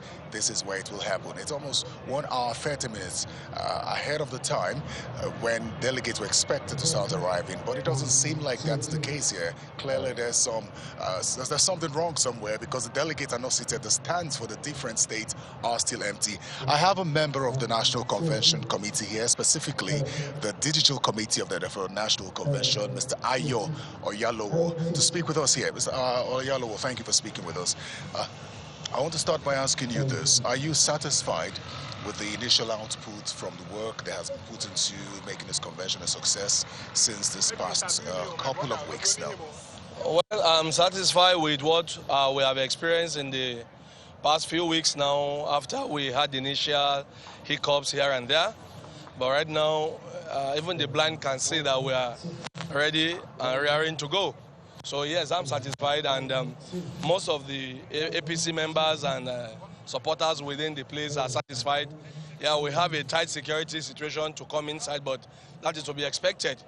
Currently now, all the arrangements have been made by, most of us were here till very late in the night yesterday, and we're already here again to kick the event on. So yeah, everything is rolling at the perfect way you expect it to. Well, it does seem as though we're behind schedule. It's 1 hour, 30 minutes before, after when the delegates are supposed to arrive, and the entire place still looks empty. What's the problem here? Well, that is part of what you should expect. People are coming from so many states, so it takes a while to get here, and then the security screening, it takes a little bit of time. So that might also explain why we are having less number of people here than we should be having. If you check the gate, I'm sure you and I have been to the gate for a while, you could see there is a huge number of people who are trying to come in, but they had to be screened individually for security purposes. So that is one of the reasons why we are having this scanty number of people inside. But if you check outside, you have more people outside. So it will be sorted, hopefully, and then everybody can come in, and for the election that need to be take place will take place, and then for those who will observe and so many other things, activities will be done. Just that I suspect that we're going to finish a bit later than we expected. Okay, so one of concern for many who witnessed the 2018 convention would be how satisfied is everyone who will take part in this convention? You recall that the 2018 convention suffered some form of violence, and because we're hearing that there were people who didn't want this convention to hold, are there concerns for you or the committee in that regard? Well, what's in place to check that? No, there are no concerns. We've had all manner of conspiracy theories, but the truth is people have aspirations. And when the aspirations are not met, we do not expect them to be happy. It is natural. However, they are matured people. And like the president had gone ahead to say that whatever amount of money was spent to purchase forms should be returned back to the aspirants who are not allowed to, who might likely step down. And from all indication for the chairmanship election, it seems everybody have finally agreed to the president's choice. So right now we're having just one aspirant who will just be affirmed by whichever way they want to do it. So I think there will be no much rancor. Yes, people will naturally be aggrieved, but there are internal mechanism system to checkmate that and ensure that everybody is brought back on the table, and then we can go forward as a united party. just before we go, do you have an idea of the number of delegates that we expect to see here? 7,540 or 580. 7,500 plus, yeah. Do we have an idea of how many positions will be unopposed? I don't have an idea of how many will be unopposed, but quite a huge number will be unopposed because we already know their unity list. So many regions have already, I think the South-South, the Southeast, the North-Central, and not Central, Northeast, those ones have seen their list. So those clearly, all the positions from that list will be likely unopposed. So a few will be contested, no doubt about that, but we don't expect any rancor at all. Very well. Mr. Ayo Yalowo, thank you very much for coming to speak with us. Thank you for having me. Thank My you. pleasure. I'll be speaking with Mr. Ayo Oyalowo. He's a member of the Digital Committee for the National Convention. Well, over 7,500 delegates expected here today. Let's go back to Sheila for some more. All right, then. Thank you so much, Terry. That's my colleague there on the grounds and the heart of the convention grounds. Let's see what is happening, because where you will see the VVIP, the very, very important personalities, is in the state box, where you have the president, the vice president, and my colleague who covers the presidential villa, Kayla Megwa, is standing by to give us a sense of what is happening on the state box and in that environment.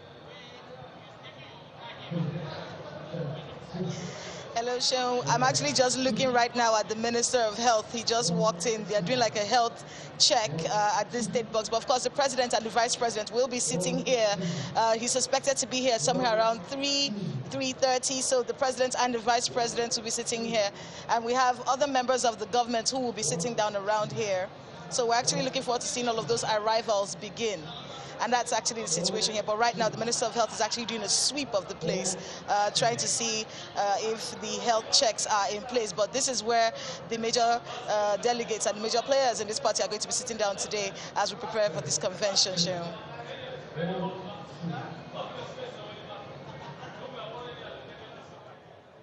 All right, thank you, Kayla.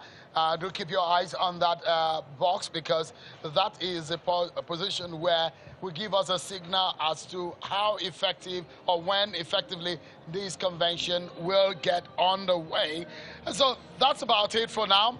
Not so much is happening on this ground, but a lot of activities are on the other side of this arena. That's on the outside where people are gradually coming in. And in fact, I'm not sure if we have as much of people in here as we have outside, because jubilant supporters of the APC carrying placards of their supporters, going around and dancing, something like a festival that you will see when you are approaching and entering into Eagle Square. Security guys are just looking at them. As much as they're not causing any trouble, is like a festive mood of some sort. That's what we're experiencing right here. So, I can see you're having fun. All right, then, that was a preview of the APC convention taking place in Abuja after so many postponements and cancellations. But for now, we're back in the studio in Lagos, and we have our Artist of the Week with us in the studio. Maybe you guessed who she is. I think we played about 2 or 3 pieces from her. Temitope Monique is our guest of the week today, our Artist of the Week. Good morning, Temitope. Good morning, ma. Well, you look taller in the video, like I said, as you were coming in. But, oh, it's all photo trick, is it? How many inches are you wearing? Okay, I'm 5'4", so... I was right. You look taller in the video. How are you? I'm very fine. Thank you very much for joining us today. Temitope Monique is one of Nigeria's most gifted and talented female gospel artists. And she is known especially for her singles, Great Atobiju. Is that how to say it? Yes, ma'am. Then Power Flow. Yes. And a few others. Now, you were Miss Fabi. Yes. Good. Any relation of the great Mr. Fabi? No. Okay, right. You were born to Mr. and Mrs. Simeon Adebisi Fabi. Yes. And your father was an engineer. And you grew up in Ishaga area of Surulere. Okay? You know what Ishaga is like today. Yes. Tell us about what Ishaga was like when you were little growing up. Is it the same? No, no. It's far better. Development has come to play. I remember when I was in primary school, we walked to school in between bushes and all that. No more bushes? No more. The whole place is well developed now. Yes. Now, how did you get into music? Because I see that you studied business administration and then you also have a certificate in computer science. Nothing to do with music. I eventually had my degree in music at the University of Lagos. Eventually, yes. Afterthought. So good. So how did it all start for you, the music thing? Because you didn't go from school to straight away to study music. Yes, no. Well, I've loved music since I was a child, and thanks to my parents, they allowed me participate in church activities. So I'm a member of the choir. Even when I was in school, I've led the school choral group to winning many school choral competitions. So I became popular from then, even as a child. So I was growing in music from then. And then since then, I've loved to do music. So I was in jingles, in backup for the popular artists at that time. Such as? Yeah, Kenny St. Brown, Shegun Obe, the Compassion Band. Yeah, and I work with a few of Kenny's music artists. Okay. Then. So, since you had been doing music since you were a child, why didn't you go study music? Why business? Then music for me is talent. It's like it's something by the side. It's something I love. Yes, something by the side. Not something I see as something I want to live my future by. You know, then everybody wants to become doctors, lawyers, engineers, and all that. So I was hoping to get into school, be one of those, and still be doing music by as your side hustle. Well, maybe for the love of it. Maybe for the love of it. Now look what has happened. Honestly, that's God. Look what has happened. Now that's your main hustle. Yes. Yes. So you got your first qualification, and then you got your second, and then you decide finally to take music seriously. Then you went and got a music degree. Yes. Is there music in your family? Not professionally, but we all can sing. Everyone sings in the bathroom? Yes. Yes. You can't count bathroom singing as singing, please. Okay. You can't count I'm the only bathroom professional singer in my family. You're the only one? I'm the only professional singer in my family. And when, after getting these degrees, you now told your parents you wanted to go and do music, what did Mom say? I was already out of the house when I jumped on the Unilag. Oh, okay. So they had no say. No. You had already done the one that they wanted you to do, the one that would make you a living and money. Yes. Ah, okay, okay. So you were now master of yourself and you decided to go and do music. How has it been in music? Well, music it's been good.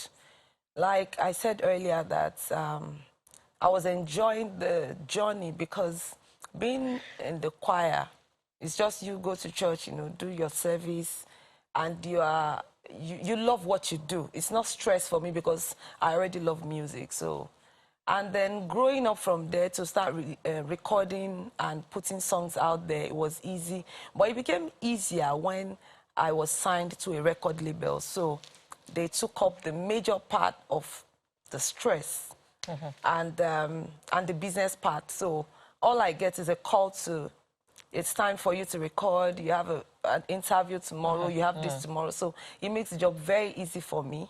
Okay. And maybe that's why I can say that music is easy for me. Music has been easy for you, but has it been worth it? It's been You worth left it. all your other degrees and decided to just focus on this one. It's been worth it. Oh, you can live on it? Yes, I can. Okay. Now, let's talk about the Nigerian music industry. I know that you're a gospel singer, but you are also in that industry, the Nigerian music industry, which I must say is very diverse and is very vibrant. How easy was it for you to fit in? And what are the challenges in the industry? It was not easy to fit in, or should I say, there's really nothing to fit in. I think it's better, well, I have this mindset. I was born into a family where I have more guys, so I've lived my life like a man. So most of the time, I do things independently. So I don't seek to fit in. Okay. I like to carve a niche for myself and live by it. This is what I want to do, and I go by it. So I just decided it's gospel I want to do. I do it the way I like, and thank God I was accepted and still accepted by the people. So, so I won't say it's easy or it's not easy to fit in, because I didn't even desire to fit in. I just want to work. Okay. What about the industry? What do you think about the industry? The music industry Yes. in general? Yes. I'm happy about the growth so far, because in the year 1999, what music was like then is not what it is now. I see the likes of Burna Boy shutting down O2. You know, I'm like, wow, Nigerian artists doing great things like this. And I'm so proud, and I pray that one day the gospel will take that up too. We will shut down O2 very soon. I'm so happy about the likes of Dunsi. You know, people want to hear us. People want to hear the good message. And I don't think it was that easy then. The structures in place now is making it easy for people to say, okay, I want to use music to propagate this message. And it is well done through music, and people are accepting the message. So I'm happy that music has grown and has come to stay, and is a very good tool for positive messages. Where do you get your inspiration from? From situations around me, from God, from Bible reading. Sometimes I read some Bible passages and it stirs my spirit, and then I start writing. And there are times that situations around leads to, you know, composing this song and that song. I remember that I was in London when the Nyanya bomb blast happened then, and then that triggered something in me. And that was when I wrote a song about Nigeria, and, you know, that single was released and it's out there.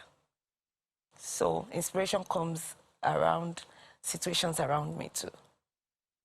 There was a gospel singer who came into our studio once and told us that she got her inspiration directly from God, and that God speaks to her. That doesn't happen to you? Yeah, it's possible. We hear from God differently. Some of us, some people will tell you they see God. Some will tell you they can hear him. Some will tell you they can. So it depends on how you see him. What's your experience?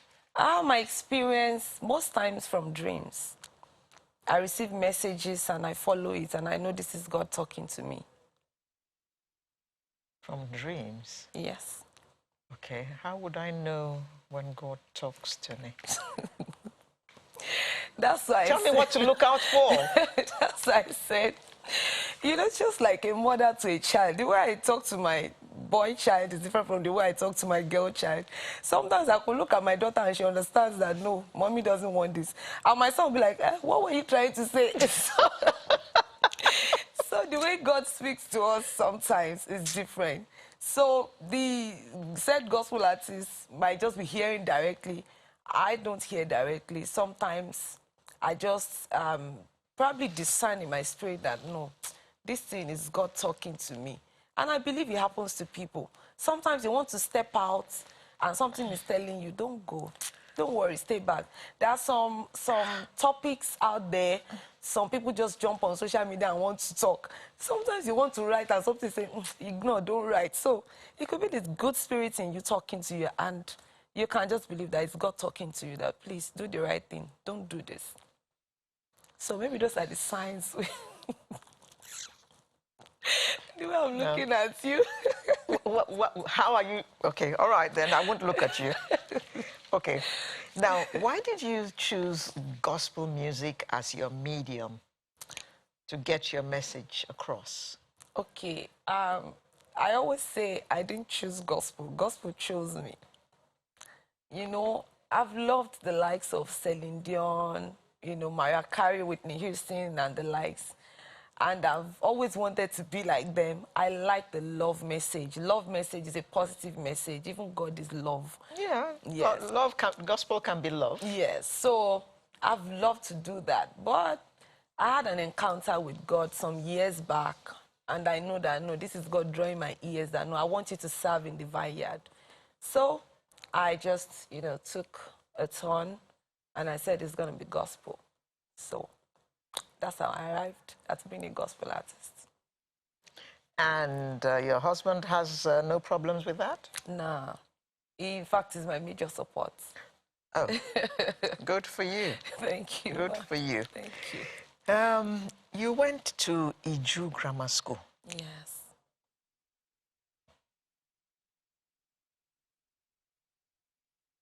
Tell us about your days in secondary school. It's a beautiful memory. I wasn't born with a silver spoon, so Iju Grammar School is a public school, a good one. We have mothers, not teachers. They won't teach you like A plus A is A square. They will teach you morally. They want to have a place in your life. So when they beat well. so you don't have a choice but they didn't beat to the point of injuring like teachers do these days. Far from it. Yes, far from it. They just want you to know that your parents have entrusted you into our hands, and they want to play the role of a parent, not just being a teacher. You know, there are times that some teachers feel, if you like, don't know it. I have students that can prove that I've taught you well. But then they are like parents in our lives. So when we see them like mommy and daddy. We respect them. We run into classes. We take our class. And I learned a lot how to be friends with people, how to love people. There was no competition at that time. Unlike now, even parents raise their children with a lot of competition. I remember when my daughter was still in secondary school, and you know, she would literally tell me that there's a boy in my class that says that, oh, you know, during the summer coaching, I didn't change, I didn't repeat my clothes, not for once. I said, why? He said the boy wears designer every time. And I'm like, God. What's that? You know what value does that add to a child? Well, she feels, but why will any parents make the child feel like it has to be designer, your class is different? I say, baby, there's no class. You have to love. That's why sometimes even when I send her food, her groceries, she will still share with some other people. And that's how I was raised. We were raised not to look down on people. We were raised to love, because my mother will literally let you know that I don't have. So whatever you get is what you eat, and that's what you share with others. And that's how I was able to love the environment, love my teachers, love my schoolmates. Until today, we are still in contact. And I would say kudos to that school for teaching us so much to love ourselves and love the society. That is so nice to hear. Yes. Now, let me take you to another area. Maybe you didn't expect me to go there. Okay. Do you have your PVC? I think I have. You think you have? I think I have. Well, please, when you get home, make sure that you have. Yes, I think I have, because I went for that long queue thing. Yeah, I think I have. Do you intend to vote at the next election? I want to. It's my civic right. I did the last time, you know, the stress and all that. And sometimes the fights at the voting center, sometimes out of fear, I don't want to go out. But because there's something we want and we can't tell people to do it for us, we have to do it ourselves. So I'll go out and vote. Because with the amendment to the Electoral Act, it is looking like, please mark my choice of words, it is looking like everyone's vote is going to count. And we know from past experience that many young people don't go out to vote because they believe that their votes are not going to count anyway. So why do they waste time going to stand in the sun and all that? But with the amendment now, do you believe that the time has come when Nigeria is going to get the leader that the people actually choose? Yes, I believe. Before, I always have faith that the right thing will be done. But it's like that's the faith our parents had up till our generation. But from the last election year, I see a lot of changes. The voice of the youth are being heard now. People can come out and say it. NSAS. Yeah. The voice of the youth. Yes. I think our leaders are really listening to us now. Even sometimes they want to have their way, they still consider that, no, this youth won't take it easy on us. So I believe that the change has come, and I believe that our votes will count this time. Any thoughts of going into politics? No. No. My no was sharp, right? Yes, your no was very sharp. Okay. Maybe because I believe it's demanding. I would love to live. Is gospel singing not demanding? Oh, God. Politics, I've seen leaders fight, even at House of Reps, House of Assembly. I'm like, I don't think I want to stay in a place where I'm trying to argue and one man will slap me. I don't want to go through that. Okay, so no politics for you. No. So, what next for Monique? I have a lot going on for me right now. I just celebrated my 40th birthday and I released a new album. And I also released products, a perfume product. So, and then thank you. I'm dropping a brand new video on the 1st of April. So far, that's what's going on right now. All right then, Temitokwe Monique, one of Nigeria's gifted and talented female gospel artists. Thank you very much for being our guest this morning. We wish you all the best. Thank you. And happy birthday. Thank you. Thank you so much. Good, so that is Sunrise for today. We'll bring you a fresh edition next week, he being our strength. Have a good weekend and have a good week. My name is Alero Edu. Bye-bye.